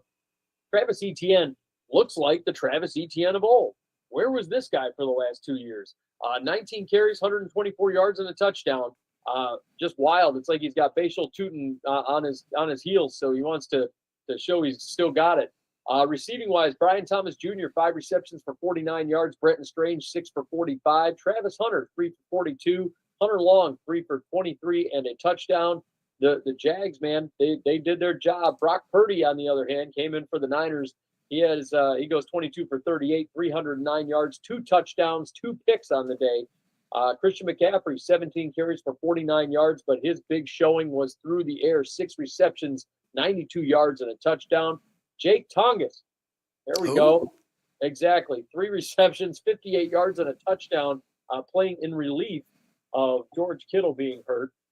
Ricky Pearsall, 4 for 46, and Kyle Juszczyk, 3 for 32. It's the first time we've said his name. Jawad Jennings, who always seemingly is hurt, 2 for 24 on the day. I mean, haven't heard much from Jawad Jennings this year. But interestingly enough, we've got a game coming up here tonight with the 49ers taking on the Rams, and Brock Purdy has been ruled out due to a toe injury. There was that same toe injury that he was dealing with. It's that turf toe. So he's been ruled out versus the Rams for Thursday Night Football. Also, wide receivers Jawad Jennings. Jennings has ankle and rib injuries. Ricky Pearsall has a knee injury. Both of them are listed as questionable for tonight versus the Rams. I mean, is it safe to assume that all 3 of us are taking the Rams tonight, Boots? Probably. From what I saw, that Pearsall and Jennings are actually out. Oh, they've been now ruled out, huh? Not gonna play. Oh boy. So, but the thing that got me about this game is the fact that Brock Purdy, in a game that you being the 49ers didn't necessarily I was playing. Correct me if I'm wrong, but I'm not. Mac Jones was the quarterback for the Jacksonville Jaguars. So if there's any player on your team, if you're San Francisco, who knows more about the Jacksonville Jaguars, who is other than Mac Jones, right? So I believe Mac Jones should have been the quarterback on Sunday and given Brock Purdy another week to rehab because the 49ers won both games that Mac Jones started. And Mac Jones played well. Played very well. Yeah. And that was quarterbacks throw interceptions, running backs fumble, receivers drop passes, and sometimes coaches, even the best Super Bowl caliber coaches, like Kyle Shanahan is, will make a bad decision. Yeah. And this was one of them. This was one. Yep. Also, one of the bad decisions they made in the offseason, they released punter Mitch Wishnowsky. Wishnowsky has since signed with the Bills. So they get rid of one of the better punters in football, and he goes and signs with a Super Bowl caliber team, as far as I'm concerned, in the Buffalo Bills. So the Niners, I agree with you. They didn't need to put Brock Purdy out there in this situation. With Mac Jones playing well in the system, I think it makes sense. This is a silly decision on the part of Kyle Shanahan. I think this is truly a Super Bowl hangover, and I mean we've reached the stages where, you're a little high and drunk from the party last night. Now the alcohol poisoning's kicking in, and you're starting to throw up, and you're starting to drive the porcelain bus, as it were. Yeah, it's rough. It's not a San Francisco treat, if you know what I mean. Oh, yeah, that just sounds gross. Yeah. Oh man. Next up, let's talk about these Rams. We just got done talking about them going into Thursday night. They go out and beat the Colts 27-20. This one was a thriller. Yes, indeed. Fun game to watch. Matt Stafford, 29 for 41, 379 yards, 3 touchdowns on the day. Kyren Williams, 13 carries for 77 yards. It's about as efficient as we've seen him so far on the year. He had a 5.9 average. Puka Nacua, man, looking like Puka Nacua. 13 receptions, 170 yards and a touchdown. Tutu Atwell had 1 for 88 and a touchdown. Devontae Adams, 4 for 56 and a touchdown. Matt Stafford just doing Matt Stafford stuff. Meanwhile, Daniel Jones, he threw 2 picks. But outside of the 2 picks, it actually wasn't that bad of a stat line. If you trace the interceptions, 24 for 33, 262 and a touchdown. Jonathan Taylor had 17 carries for 76. He had a 4.5 average. Adonai Mitchell, 3 receptions, 96 yards. Tyler Warren, 5 for 70, continuing that really nice pace. Michael Pittman, 5 for 41 and a touchdown.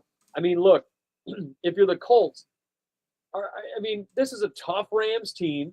Yep. If it was me, I wouldn't be that worried at the current moment because the Colts took this Rams team to task in this game and nearly beat the LA Rams. Yeah, they did. Absolutely. And really big game. Bad luck for Mr. Mitchell there. Yeah. Oh, yeah. No doubt. Just hold on to the ball. Yeah, got it. Ultimately, and Mitchell, it's bad luck for him, but he still had himself a really great game. 3 for 96. He was catching the ball well. Sweet little spin move after the catch. Yep. Into the end zone. Dropped it before as he walked in. Ugh. We got to do this. Big dummy. He was trying to come up with this celebration as he was going to get to the end zone. Yeah. Right. Such a silly decision on his end, but the Colts, they've got even more problems. You see it every year. Oh, yeah. Every single season. Every year. Does. Last year, wasn't it Jonathan Taylor last year? I'm not sure. I think Jonathan Taylor did it last year. But corner Xavier Howard, though, for the Colts, he's placed on the reserve retired list. He just suddenly retired. He said he's done. He wants to go home and spend time with his kids. what he So, said. yep. So Xavier Howard, he said he fell in love with taking his kids out and taking them to school, and he wants to go home and just be dad. I mean, I Yeah. can't. But why'd you come back then? Yeah. You know, I mean, we were excited about his signing just before, you know, the season began. Yeah. It was a very late signing in August. Yeah. Now, with Kenny Moore still dealing with probably, you know, the lingering Achilles issue. Yeah. It'll be tough for the whole secondary to come back from. Yeah. We'll see what happens. A lot of pass-happy teams on their schedule, too, by the way. Next up, the Bears. They go out and beat the Raiders 25-24. Caleb Williams, 22 for 37, 212 yards and a touchdown and a pick in this one. DeAndre Swift, 14 carries for just 38 yards, a 2.7 average. Roma Dunze, 4 receptions for 69 yards and a touchdown. Cole Kmet, 3 for 46. I always struggle with this name. Olomide Zacchaeus, I think I got that. 5 receptions for 41 yards. DJ Moore, 4 for 38. As for the Raiders, Geno Smith, 14 for 21, 117 yards, 2 touchdowns, 3 interceptions. I feel like yeah, exactly. I feel like we get one good game from Geno Smith, and then we get one bad game from Geno Smith. It's like, and then you see if you can survive the bad one. The big story of this game for me was Ashton Genty, 21 carries, 138 yards, and a touchdown on the ground. He also had 2 receptions for 17 yards and 2 touchdowns through the air. Damn. Jacoby Myers, 4 receptions for 30 yards. Brock Bowers, 5 for 46. You know, Ashton Genty seems like he's finding his footing, right? I mean, in this game, but the story to me in this game was the ridiculous nature of Carroll's coaching decision at the end of the game with a minute 34 and 2 timeouts. What do? You start playing for a field goal. But minute 34, they start showing Daniel Carlson, the kicker, on the sideline, and I'm going, oh no. Yeah. Yeah. You know, because they had the Bears where they kind of won it. Yeah. They were doing what they were supposed to, especially on the ground, which is amazing given the fact that, you know, that offensive line in Oakland or Las Vegas not that great. But again, the Bears missing several defensive players, especially on the defensive line. So it was kind of going according to form. And instead of just leaning on your playmakers with time and timeouts, what do? You play for a 54-yard field goal. It is. These old ass retread head coaches, you dinosaur. What are you doing? Anyway, so There's the meltdown. That was my only takeaway. Get out. They are going to find the fossilized remains of Pete Carroll's play calling 150 years from now in the desert. I've been waiting for that. You've been so calm in demeanor today. I've been waiting for it. But the Raiders, you talked about offensive line woes. They've got even more. Offensive tackle Colton Miller, their top guy on that line. He's placed on IR. He suffers a high ankle sprain and a hairline fracture in Sunday's loss to the Bears. He's definitely going to be missing some time. We don't know how long yet. They haven't specified, but he's missing several weeks, placed on IR. He's missing at least 4. We know that. So at least 4.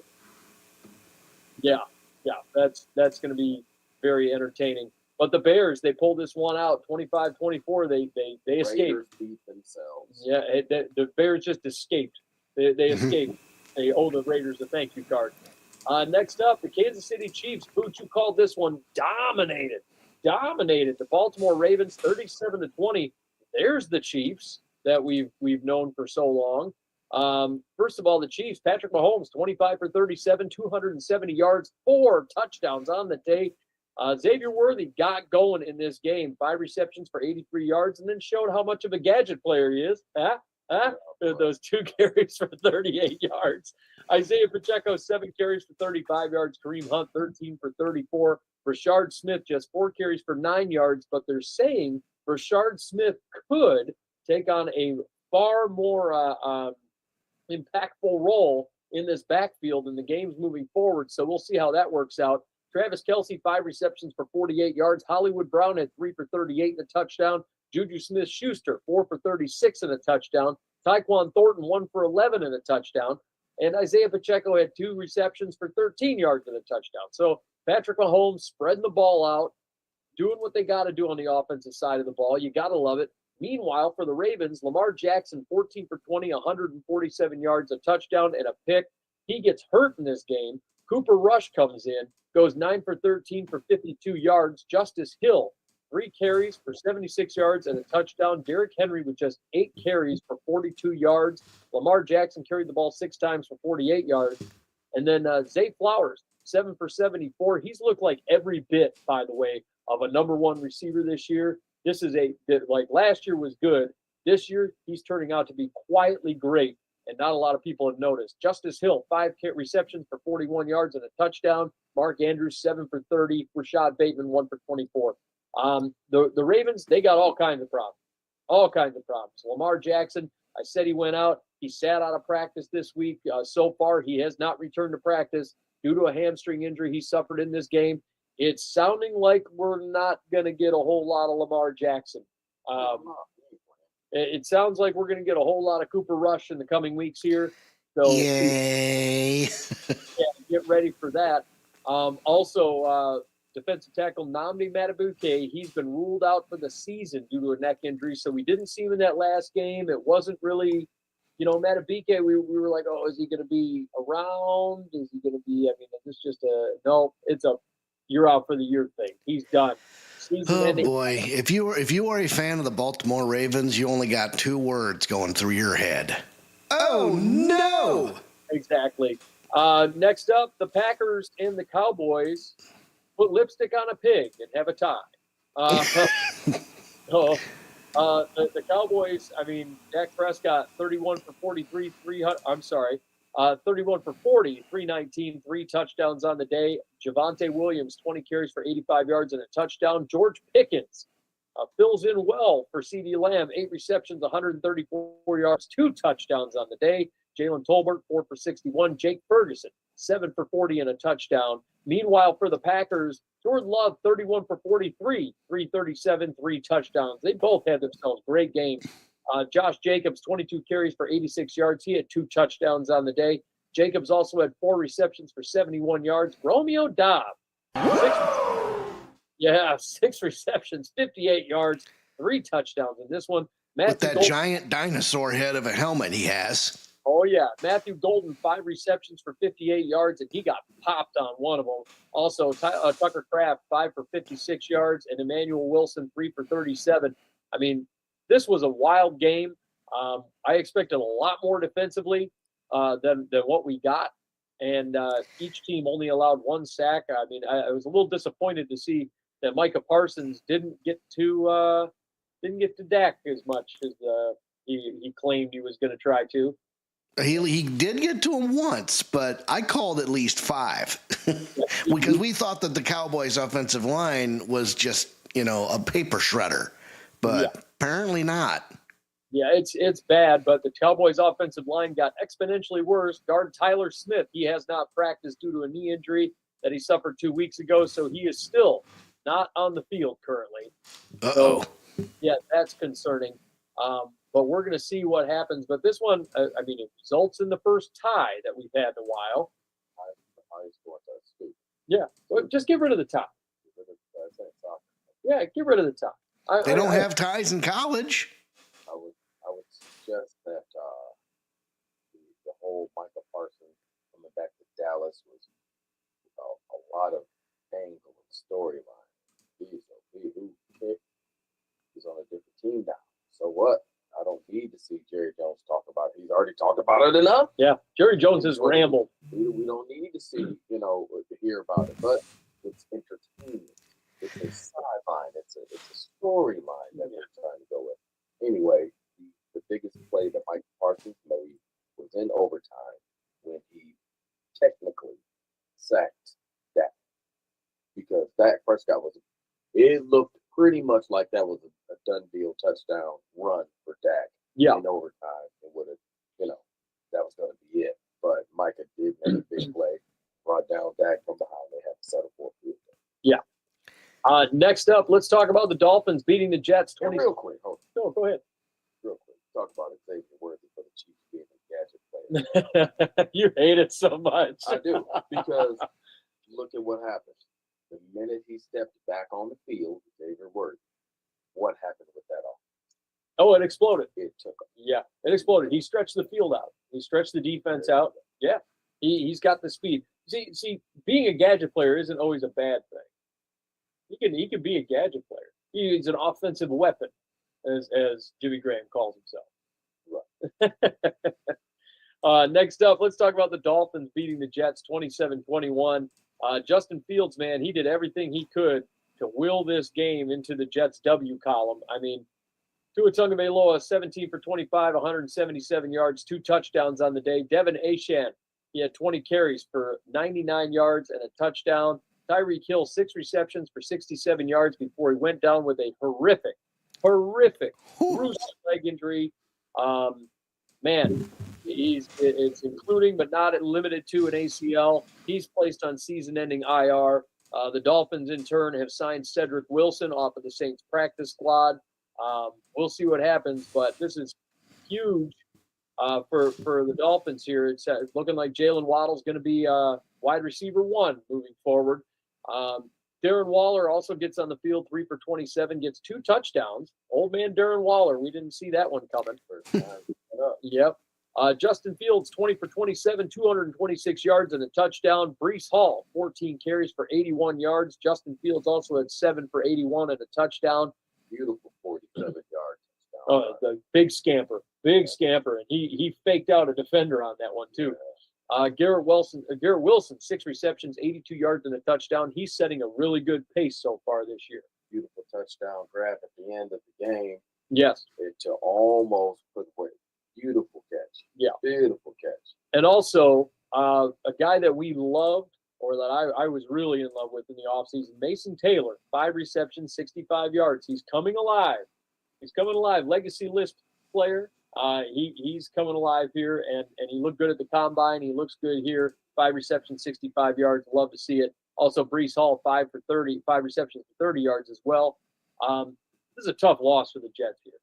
Just a tough loss. They had an opportunity to They had their chances throughout the game. Oh yeah. Yep. Early and with the turnovers on special teams. Justin Fields fumbled. Turnovers. Yeah, big time. They were baking. Yourself. Yeah, and they're going to have other issues as well. Running back Braylon Allen, who we are thoroughly enjoyed his work. He suffered a sprained MCL. He could be placed on IR, but he's seeking a second opinion on the injury. Good for him.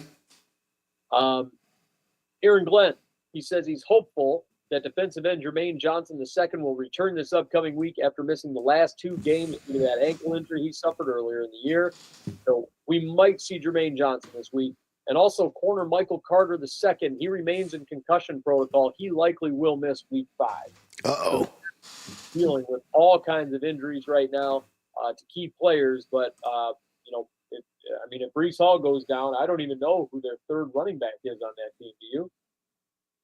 Yeah, I'd have to go searching. But you have to pull him off the subway, I guess. I don't know. Go to the A track or something. I don't know. Go to the A train. Right. But the Jets, they go out and drop that one to the Dolphins. They fall to 0-4. And then last but not least, Monday Night Football, the Denver Broncos go out and beat the Cincinnati Bengals. They dominate 28-3. Bowling shoe ugly game for the Cincinnati Bengals. Oh, yeah. Bo Nix, 29 for 42, 326 yards, 2 touchdowns. He did throw a pick in this one. J.K. Dobbins, 16 carries for 101 yards. R.J. Harvey had 14 for 58 yards. Marvin Mims had a carry for 16 yards and a touchdown. Bo Nix had 6 carries for 7 yards and a touchdown. Cortland Sutton having a really nice year so far. 5 receptions, 81 yards and a touchdown. Marvin Mims also had 6 receptions for 69 yards in this game. Troy Franklin, 4 receptions for 55. And he would have had 5 if he didn't have a critical drop in double coverage that would have put me over my fantasy opponent for the week. Yeah, Troy Shanklin, I'm going to start calling him. Hey, look, Troy Franklin, he's starting to really come alive. We liked him last year as a rookie. We thought he was going to blow up. He didn't really do much. Now here we are. Troy Franklin, he's been making a little bit of noise in the first 4 weeks. I mean, he had the one big game. What is it, week 2? He had a big game. And now in this one, 4 for 55, would have had 5. I mean, he's still coming alive here. And I really still am big on Troy Franklin. We're going to see if they can continue to develop him and get him moving going forward. But on the other side with the Bengals, Jake Browning, 14 for 25, 125 yards. Just a joke, exactly. He's not Browning anymore. He's done. Yeah, he's done. Chase Brown, 10 carries for 40 yards. I don't know why they don't just lean on Chase Brown. T. Higgins, They don't have the offensive line to support him. that's fair. T. Higgins, 3 receptions for 32 yards. Chase Brown, 3 for 31. Jamar Chase, 5 for 23. Andre Yosevas, 1 for 22. And Zach Taylor says, in spite of all of the offensive woes and the problems that they've been having with Jake Browning, that they're going to stick with Jake Browning. They ain't got no choice. I mean, What else they gonna do? go trade for Kirk Cousins. Go do something. Something. No. Just stick with what you got because you already know your season is done. Yep. I told you 3 years ago that the window was closed. Now it's boarded up and nailed shut. Done. D-U-N. Done. It's as ugly as Skyline chili. Man, I would rather eat a bowl of Skyline chili than to watch a Bengals game now. That's saying something, partner. And, You know, and it's very much like how the mighty fall. This was a team that was in the Super Bowl not too long ago. A few years back, they were in the Super Bowl. And a lot of these are the same players that were in that Super Bowl game. Yeah. And here we are. It's just insanity. And last but not least, a last piece of news, the Bears are currently seeking $855 million in public funding to finish building their new suburban stadium, the domed stadium that makes Boots roll his eyes in the back of his head. Here we go again. Glamping for football. All it is. That's all it is. Entertainment, glamping for football. Yep, glamping for football in this situation. The last team remaining with an outdoor stadium will be the Green Bay Packers. Yeah, And they will be the only one with an outdoor stadium. Watch what I think. yeah. I mean, you think they'll be the last ones? Hell yeah. well, the Bills are going to have, they got a stadium with no roof, so they'll have that, but. Yeah, the Bills will have an outdoor stadium. Even the new one, it'll be outdoor. But what? Will it be domed? Will it have a roof? No, they're not having it retractable. They're going to have an open stadium, new open stadium. We'll see. Now, moving into the rookie rankings. The rookie rankings are officially here. Very excited about that. Boots, I sent these to you guys, but I had to revamp them a little bit. I had forgotten about somebody very important that needed to be on this list. So, Right. So I made sure that he was put in his rightful spot. Let's talk about some of the honorable mentions here on the rookie rankings. Honorable mention number 1 goes to Will Johnson, the corner for the Arizona Cardinals out of Michigan. Listen, he hasn't played for 2 games. I mean, the last 2 games he hasn't played. He's got a hamstring problem. But in those first 2 games, looked damn good. But availability and reliability keeps him off this list.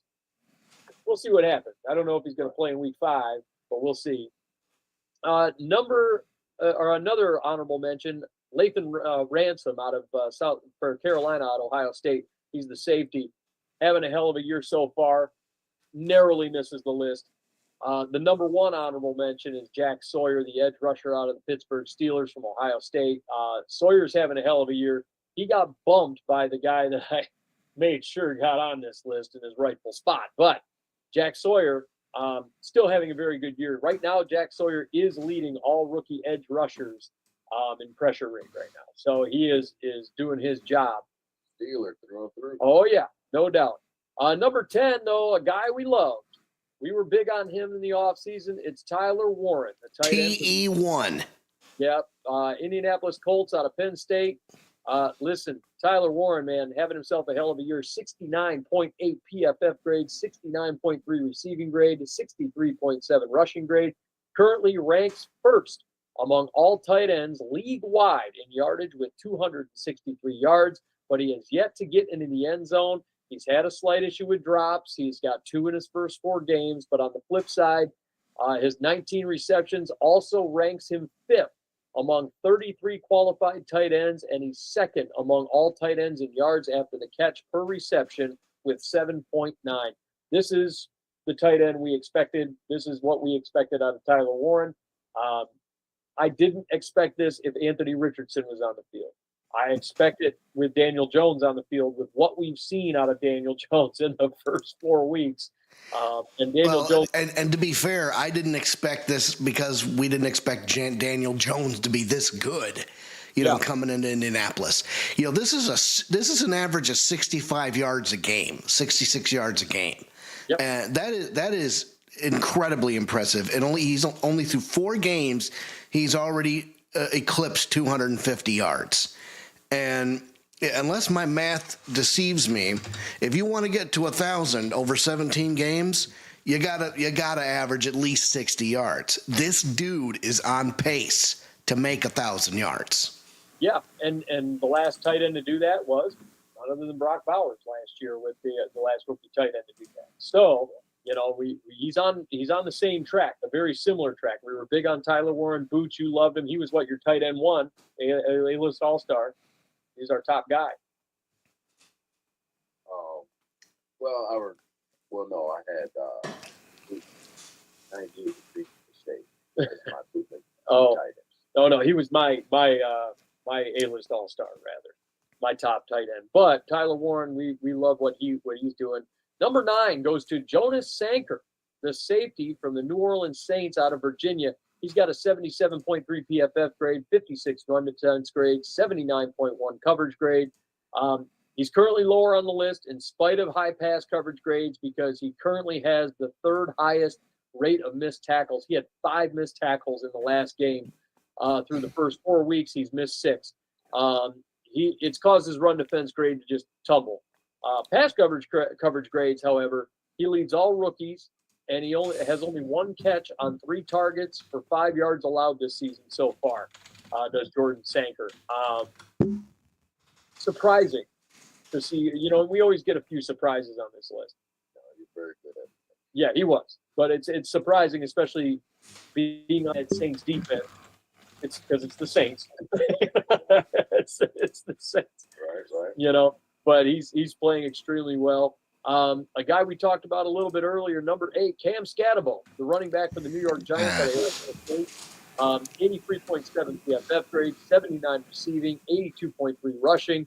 He took over in week 3 as the Giants' bell cow back after Tyrone Tracy was injured, and he performed extremely well, 139 yards and a touchdown on the ground between the last 2 games.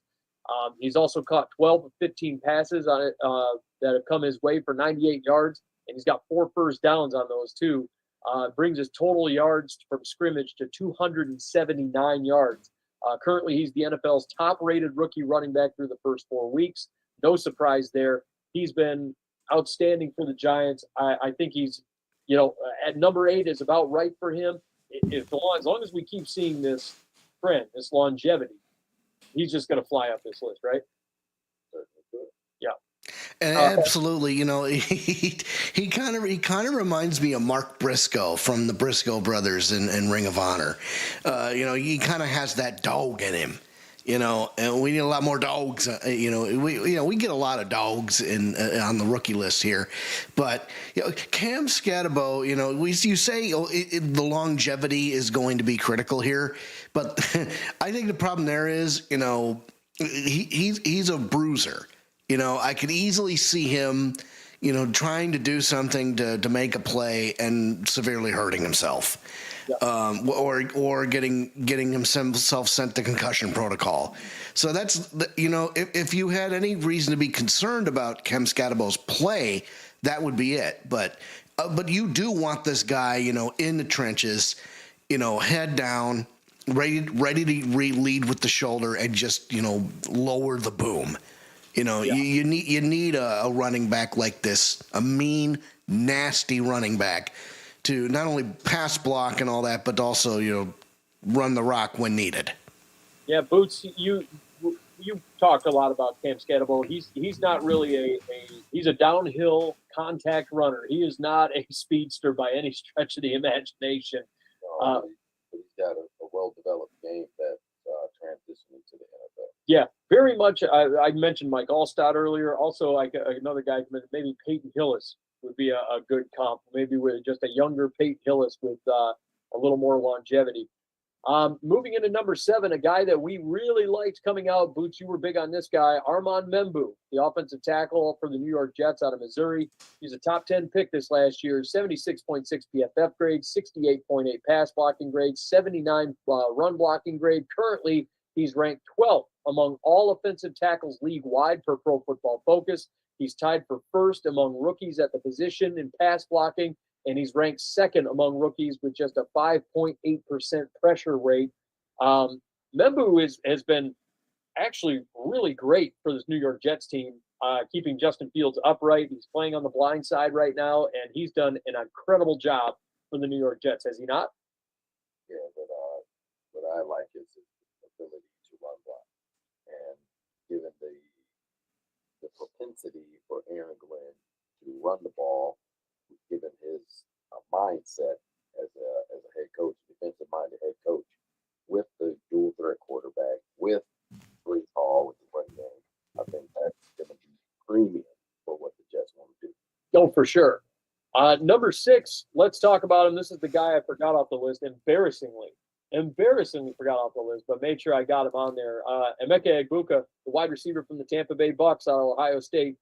68 PFF grade, 68.5 receiving grade, 58.4 rushing grade. He currently ranks 3rd among all receivers league-wide in touchdowns and 11th in receiving yards with 282. He's struggled in his last 3 games with drops. He's got 1 in each of the last 3 games, which is kind of why he currently ranks below another one of our receivers that we'll be talking about shortly. That said, he's a surefire wide receiver 1 after Mike Evans retires. I think the Bucks found their guy in Egbuka, did they not? Okay, professional receiver. He was at Ohio State, just continuing on to do what he's been doing very well for the last few years. Yeah, and this is the Buccaneers just cycling a new, this is great for them. They cycle a new guy in basically, and send Mike Evans. This is kind of the way of the world and the way of franchises, right? That's how it happens. Long-term franchises. Egbuka's looked really great. Baker Mayfield loves targeting him. Egbuka did the one-handed catch last week, and Baker Mayfield, he's rookie receivers. he was making jokes at the podium. But Egbuka, he's been looking great. Number 5, Xavier Watts, the safety from the Atlanta Falcons out of Notre Dame. 73.3 PFF grade, 71.7 run defense, 72.2 coverage grade. Currently, he ranks 2nd in coverage grades among all rookies and has 2 interceptions through the first 4 games of the season, including 1 in the last game. The coverage grades remains high in spite of a blown coverage that happened last game, that Luke McCaffrey touchdown that you alluded to earlier. He's the one that gave it up. It was a blown coverage. McCaffrey got behind him, but he did get a really nice touchdown on that play, or on that later on in that game. So the coverage grade remains high, and the run coverage grade, the run defense grade, has actually gone up. He's playing really solid ball. I liked Watts. I actually had him on my top 5 going into the season, or going into the draft this year at the position. And here we are. Xavier Watts out of Notre Dame, kind of a stud here, right? Yeah, makes a nice tandem with Jesse Bates. Yeah. 3rd out there. Nice safety tandem. Yeah. Almost as good as the Lions. Yeah, the Lions got some DBs back there, man. Number 4, let's talk about a guy that we really liked, Teteroa McMillan. We keep talking about him. Wide receiver from the Carolina Panthers out of Arizona, 74.3 PFF grade, 74.9 receiving. Currently, he has 18 receptions for 278 yards per Pro Football Focus, and I quote, he has the 15 first downs on the season and has made at least 2 catches of 15-plus yards in every game, with 10 total on the season. He ranks 2nd among rookies in yards after the catch per reception with 5.6. And while most of his targets have come against zone coverage, he's got 21 of them. He's tied for the 5th best PFF receiving grade against single coverage with a 90.7 against man coverage. He's caught 4 passes for 62 yards against the Patriots last week while facing off against Christian Gonzalez, who is no slouch. Teteroa McMillan, wide receiver 1 in Carolina. I've been putting him over all show, I feel like. This is a guy we really liked. He was a top 10 pick. I think he was 8, if I'm not mistaken, this year. So I mean, I don't have my book with me. Yeah. He's again, the reason why they took him so high because they saw the talent, see it every single week. He's not just a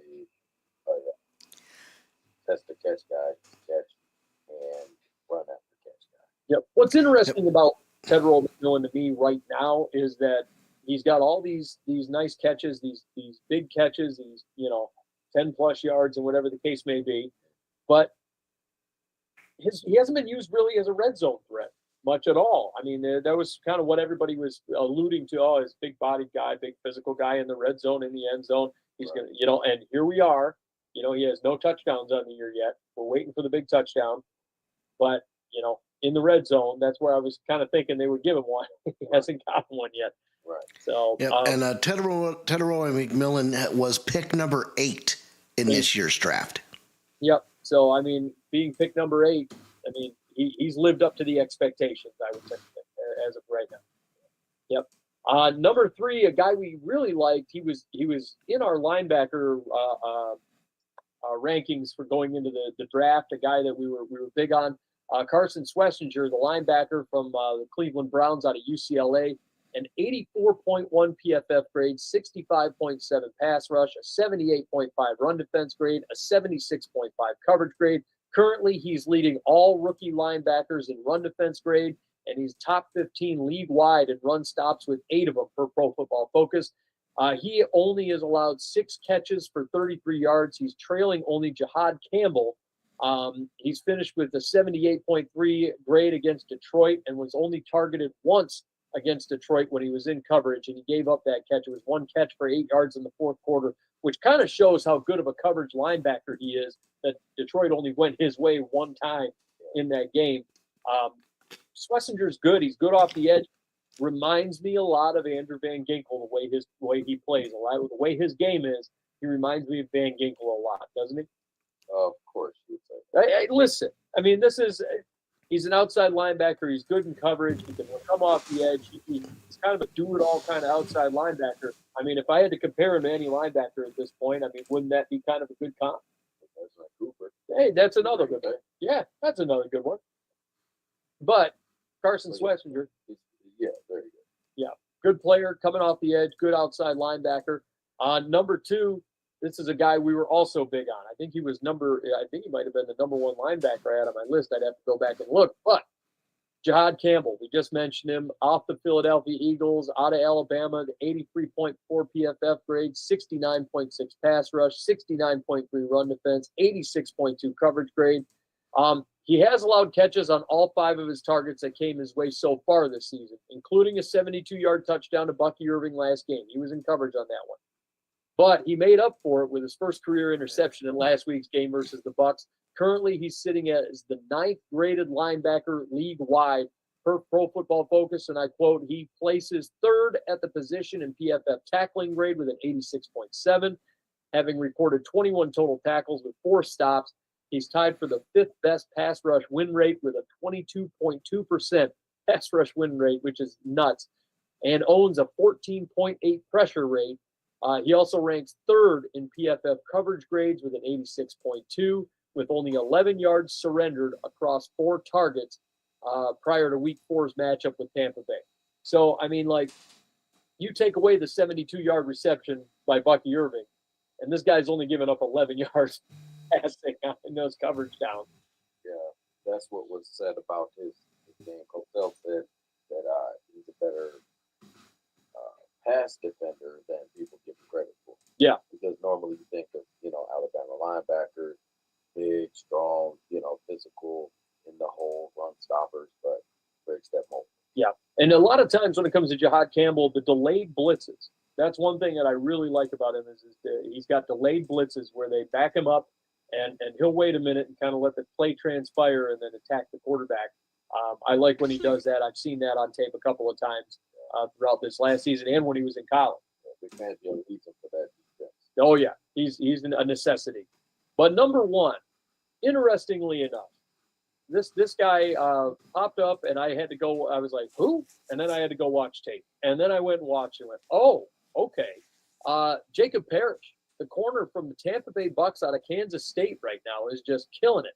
85.6 PFF grade, a 77.8 pass rush grade, a 75.2 run defense grade, and an 83.5 coverage grade so far. He's only allowed 9 total receptions in 4 games this season so far, including allowing just 2 catches for, get this, 0 yards against the Philadelphia Eagles, A.J. Brown and Devontae Smith.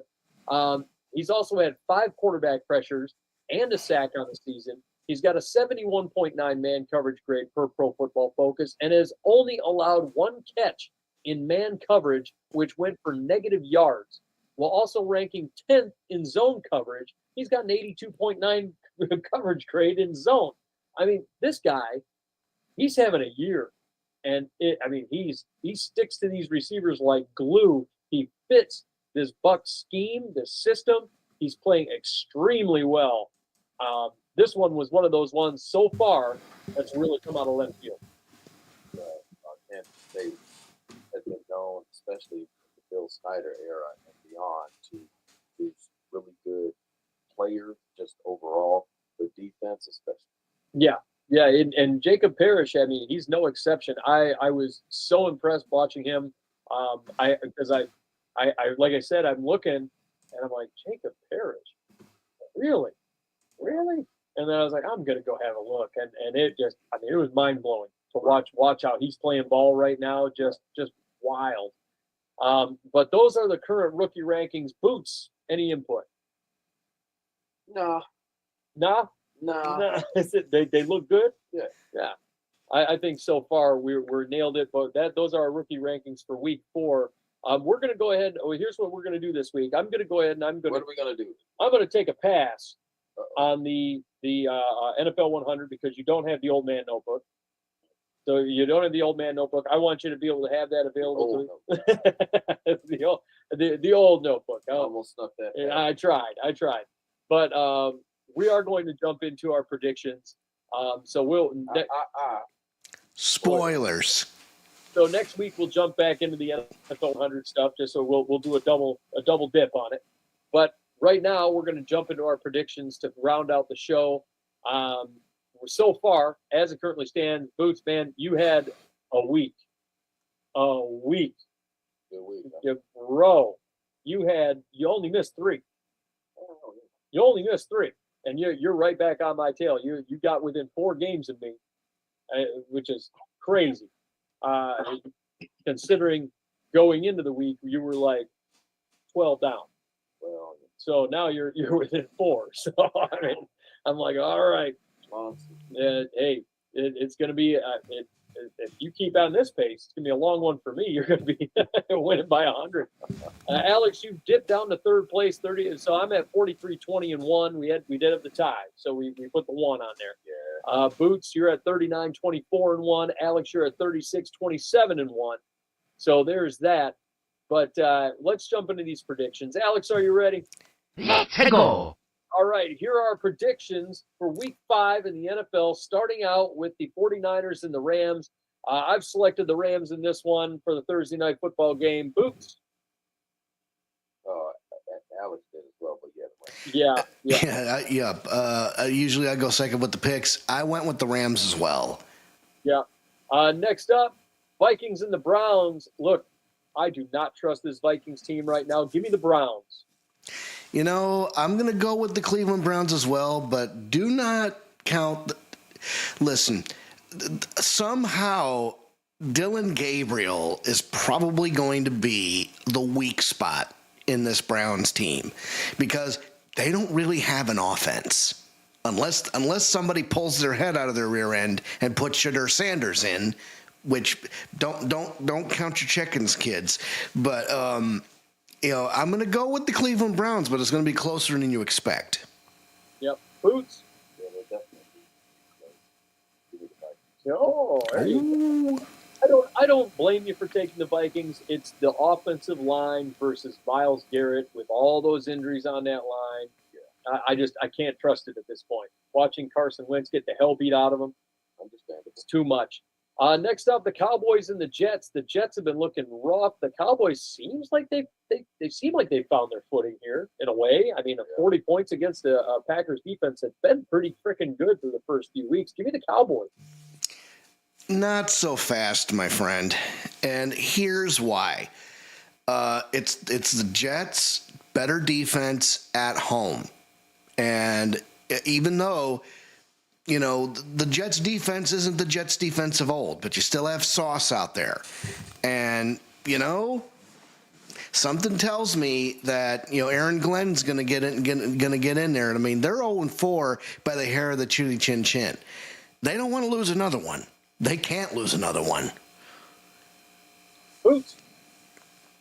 But they will lose another one. Give me the Cowboys. Love it. Next up, the battle of who gives a shit. We're going to go with the Giants versus the Saints. Look, I'll tell you what. Give me the Giants here because the Saints are so inept right now. Give me the Giants. This is the game that asks the question, which team sucks more? And the team that sucks more is the Saints, so give me the Giants to win. Yep. Boots. So much I can say. So much I can say. Both these teams are in a world of suck. We ain't calling the section line yet. Give me the Saints. Oh boy, you're still on the Rattler train, huh? Yeah. Oh boy, you poor thing.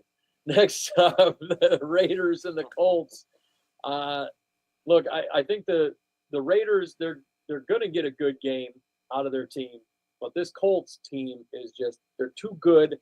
I don't trust Pete Carroll right now. Give me the Colts. I would tend to agree. I mean, Daniel Jones had a heck of a game against the Rams last week.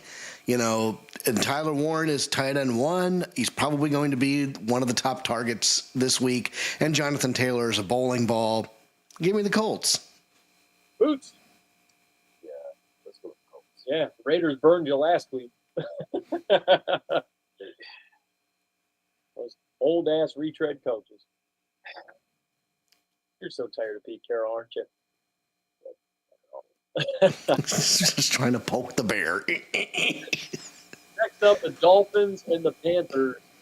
This one gets a little interesting to me because I think both these teams, again, this is another one. Two teams in a world of suck, and here we are. The Finns, I mean, without Tyreek Hill, Jalen Waddle's going to be the number 1. You got Achane, but then at the same time, you got the Panthers, and they're sort of finding their footing on the offensive side of the ball with Tedrow McMillan, and you might see Rico Dowdle out there, you might see Chuba. I'm going to go with the Finns here, but I don't feel comfortable about it. Not so fast, my friend. Give me the Panthers. And really, it's the loss of Tyreek Hill and the fact that the Dolphins organization is in turmoil as it is, before the Tyreek injury. Not that the Panthers are not much better organization, but still. Yeah, I agree.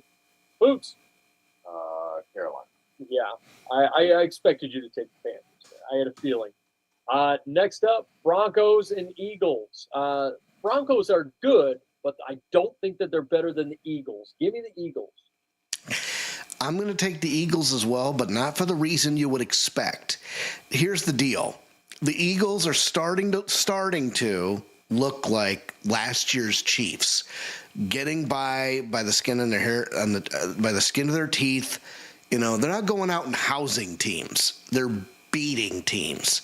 And as Boots mentioned, just like last year, Eagles are going to get everybody's best shot because they're the team to beat in the NFC, if not the entire league.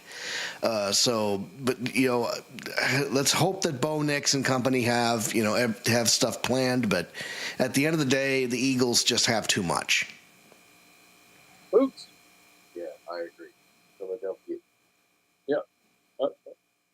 Philadelphia. Oh yeah. We fly high. Thank you. Next up, Texans and the Ravens. Look, the Ravens are going to be trotting Cooper Rush out there. The Texans, they really haven't shown much, but I don't know that I trust the Ravens trotting Cooper Rush out there. I mean, that's kind of what we're getting at here. Offensively, the Texans aren't anything special, but the Ravens are missing pieces. I expect a heavy dose of Woody Marks. Go ahead and give me the Texans.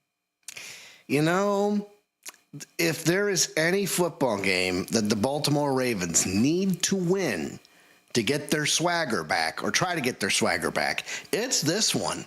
You do not want to start this season 1-4. Yep. You do not. I'll take the Ravens, but you got to do it. Boots.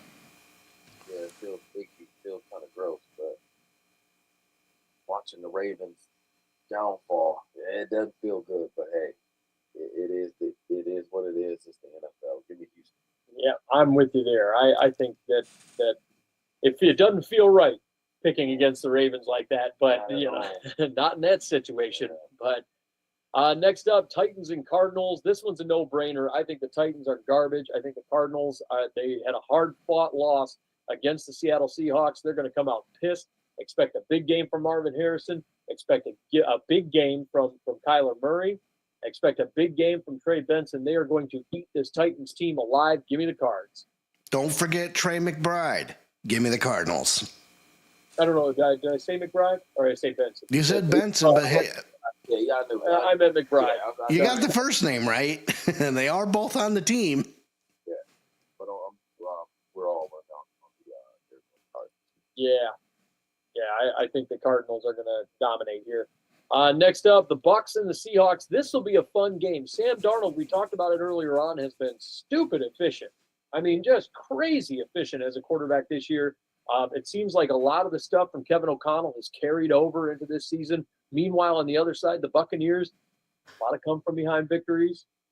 You know, it's gonna be interesting to see if the Seahawks can continue this efficient rate of football that they're playing, this efficient style of football. Right. It's going to require them to run the ball a little bit, and I don't know that they can do that against Big Vita Vea, because that's one thing the Bucs have been very good so far against the run on the defensive side of the ball. They've been doing extremely well.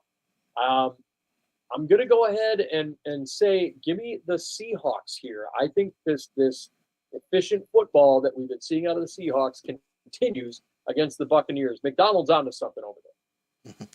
Not so fast, my friend.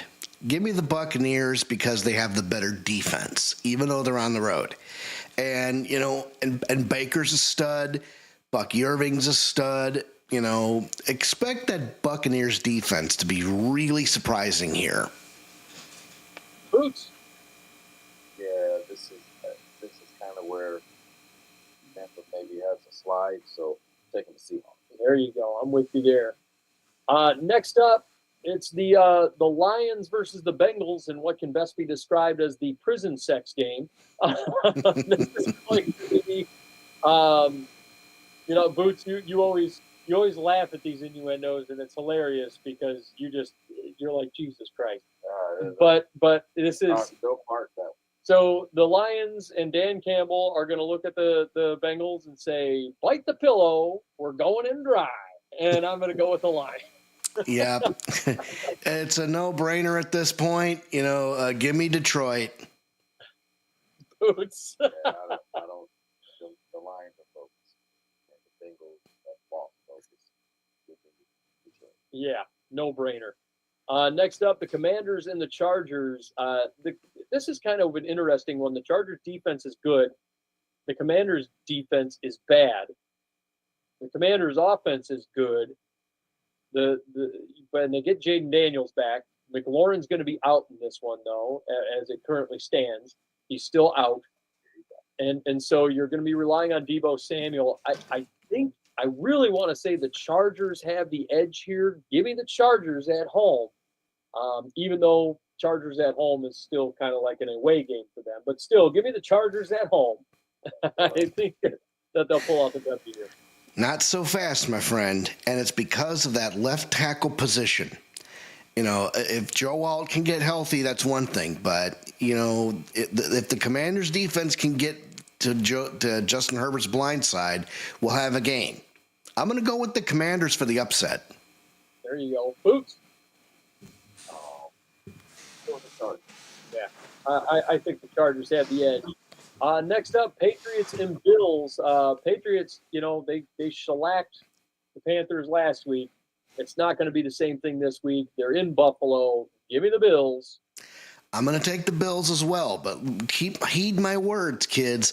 Division games hit different, and so will the New England Patriots. I would not be surprised at this rate if the Patriots kept up with the Bills like the Dolphins did a couple weeks ago. Drake May is a much more efficient quarterback than Tua Tagovailoa, and the Patriots are a more complete team than the Miami Dolphins. So this one might be fun. Boots. Buffalo. Buffalo. Easy. Let's go, Buffalo. And last but not least, the Chiefs and the Jags. The Chiefs look like the Monday Night Football. They look like the team of old last week. They dominated the Ravens. This Chiefs team has momentum on their side. Give me the Chiefs. How about them Chiefs? Yeah. Boots. Yeah, we're all in on it. Yeah. And those are our predictions. Spoilers. For week 5 in the NFL. And, folks, a little shorter, a little abbreviated, but that's our show. We gotta go. We gotta go. We gotta go. Watch Thursday Night Football. We gotta go. That's our show. Before we get out of here, let's give a shout out to some of our sponsors. First of all, it's her time massage. Amanda's a wonderful massage therapist. She's the best in the Metro Detroit area. If you're looking for a massage, check her out, iytmassage.com, or you can find her at It's Your Time Massage LLC on Facebook. You can get yourself a massage. She does Swedish massages, deep tissue massages. For a little bit extra, you can get some CBD oil. She does foot sugar scrub. She does red light therapy. She does muscle scraping. She does cupping. For a little bit extra, you get a little CBD oil. I mean, she's the best of the best of the best at what she does. She's the best massage therapist in the Metro Detroit area. I can't stress that enough. Check it out, iytmassage.com, or you can find her at It's Your Time LLC on Facebook. Book yourself an appointment. And remember, folks, it's your time.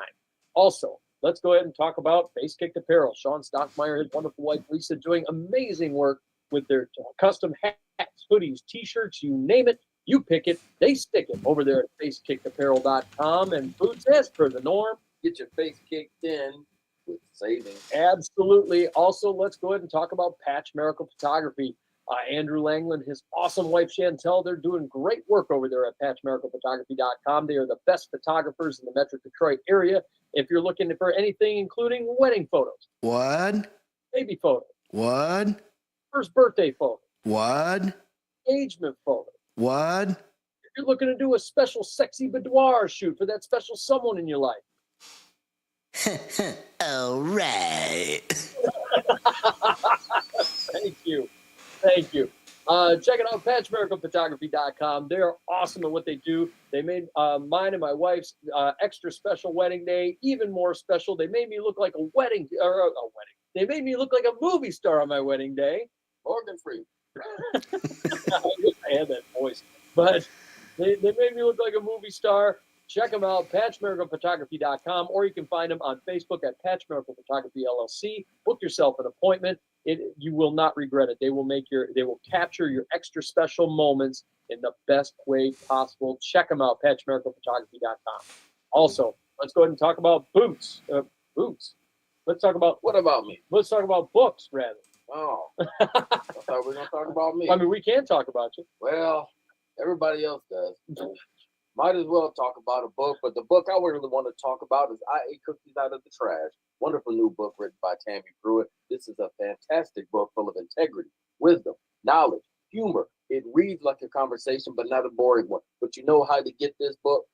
On the .com. On the .com. Yep. You got to go online. You can't just walk into a store and grab this book. You can't just go to Kroger, Meijer, Barnes & Noble. You can go to barnesandnoble.com, though, and you just type it in on the keyboard, little tickety tick tick tack, order it there. You can order on Amazon.com, applebooks.com, and you get yourself this book because it's full of heart, it's full of warmth, it's full of humor, it's full of real life. And that's what we all need, a little bit of real life. Get this thing and then read it and let it let it enrich your life like it has mine. Yeah, excellent read. I highly recommend it. I Ate Cookies Out of the Trash by Tammy Pruitt. She's a wonderful author, tremendous author. Gotta love it. And she is a resident Packers fan. Yes. Poor thing. But let's also talk about some of these streams we got going on. The artist formerly known as Big Willie Dubs Gaming, now known as No Shot Bot TPV. Will's out there doing his thing. No Shot Bot TV. He's doing his thing on Twitch, on YouTube, on Facebook, and on the TikTok.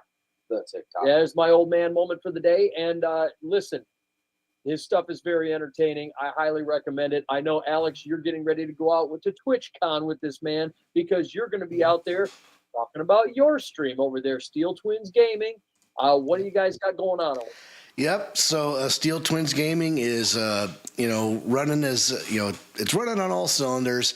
You got your nostalgic Mondays, you got your Legend of Zelda Tuesdays, you got your Super Mario Fridays. We just concluded season 17 of our flagship series, Voice Acting, and we do have another project on the horizon. So you will see very soon the season premiere of season 18. We will be doing Paper Mario: The Origami King, which is it's a more recent title on the Nintendo Switch a couple years ago. Absolutely fantastic title. It'll probably take us a good portion of this year and the next because it's so deep and we only get 2 hours per episode. But the content will be rich. We promise you that. But that's our aim. We always aim to entertain you, the people. Yeah, you guys have a great channel over there. I always enjoy watching your stuff. Nostalgic Monday is my jam. I love the nostalgic stuff. I'm still waiting for you guys to get to Boots' game. Bad guys. Bad dudes. Bad dudes. That's what it is. But I'm still waiting for you guys to get to Bad Dudes, but I'm sure you will at some point. Once you do, I swear I'm going to send it right to the man. We'll be like, dude, here's Bad Dudes. Folks, that is our show. We've got week 4 in the books, week 5 on the horizon. Hopefully, I can get my first fantasy football win of the year. Can't believe I started this season 0-4. I'm 1-3. Join the club. 0-4 on 2. And really, I should be 2-2. But I screwed up 2 things. Week 3, I picked up a kicker and Parker Romo, and he missed 2 in the Atlanta Falcons goose egg. Oh, yeah. And then last week, I made a couple of trades, and they were for Thursday Night Football, so they still had to process. And so I didn't get those trades. If those trades go through before Thursday Night Football, I win. Yep. So I got screwed 2 separate weeks. But hey, that's how the cookie crumbles. That's my life. So and I've been there. A lot of it Came back from it. A lot of it is just that I didn't realize that the guys were playing on Thursday Night Football, and the trades in our league currently they take 48 hours. So the trades take 48 hours, and they should take, and notoriously, in leagues they do usually take 48 hours, but it should be 24 hours. So yeah, so that'll be changed after this year for sure. But so far we have to roll with the status quo as it currently is. But after this year, we'll probably be voting on that moving into 24 hours. So that's kind of what we're dealing with. But for now, I get to eat said shit burger, if you will. Yeah, with extra pickles. But folks, that's our show. I hope you enjoy it. We've been, like I said, I keep telling you guys every week, I keep seeing the 3-figure followers joining and listening and checking in, and it's really cool. I keep seeing it. I love it. So keep them on coming. We enjoy you guys joining us every single week during the season. Alex, we're plotting this NFL Combine trip, and hopefully we can record this time while we're out in Indianapolis. So that could be a thing. I'd be excited to do that if we could find a way to record out in Indy. That would be cool. But that's our show, folks. Yep. I do have to shout out 2 users on Twitch. I've started streaming this on our Twitch channel and on YouTube to gain extra followers and kind of as a partnership deal thing. I do have to shout out our good friend Chris Lampson. Yes. And I do have to shout out our big buddy and my brother, the package, Andrew Steele, for laying in comments. There was a discussion online about the tush push and how I don't believe it's an unbeatable play, and I don't think we've seen it in college because it's not really designed for a college team. And the package Andrew Steele says, I wouldn't count the Chargers out just yet. Maybe one more consecutive bad game, and then you can hit that panic button. And I think that's pretty accurate. Yeah, very fair. Very, very fair. And as far as the tush push goes, I mean, just before we take off out of here, it's tough to stop. But one thing that the replays are now showing is that there's been a lot of false starts on the tush push as it's been happening, and that's one thing that they're noticing. A lot of false starts they've been successful. A lot of linemen are lining up outside the line of scrimmage. But yes, so and that's they've got a legal formation of false starts on it, so that's going to have to be corrected. But we'll see how that goes as well. But folks, that's our show. We will see you next week right here on the Outside Blitz. You probably talk about it because we're the only thing to talk about. Ciao.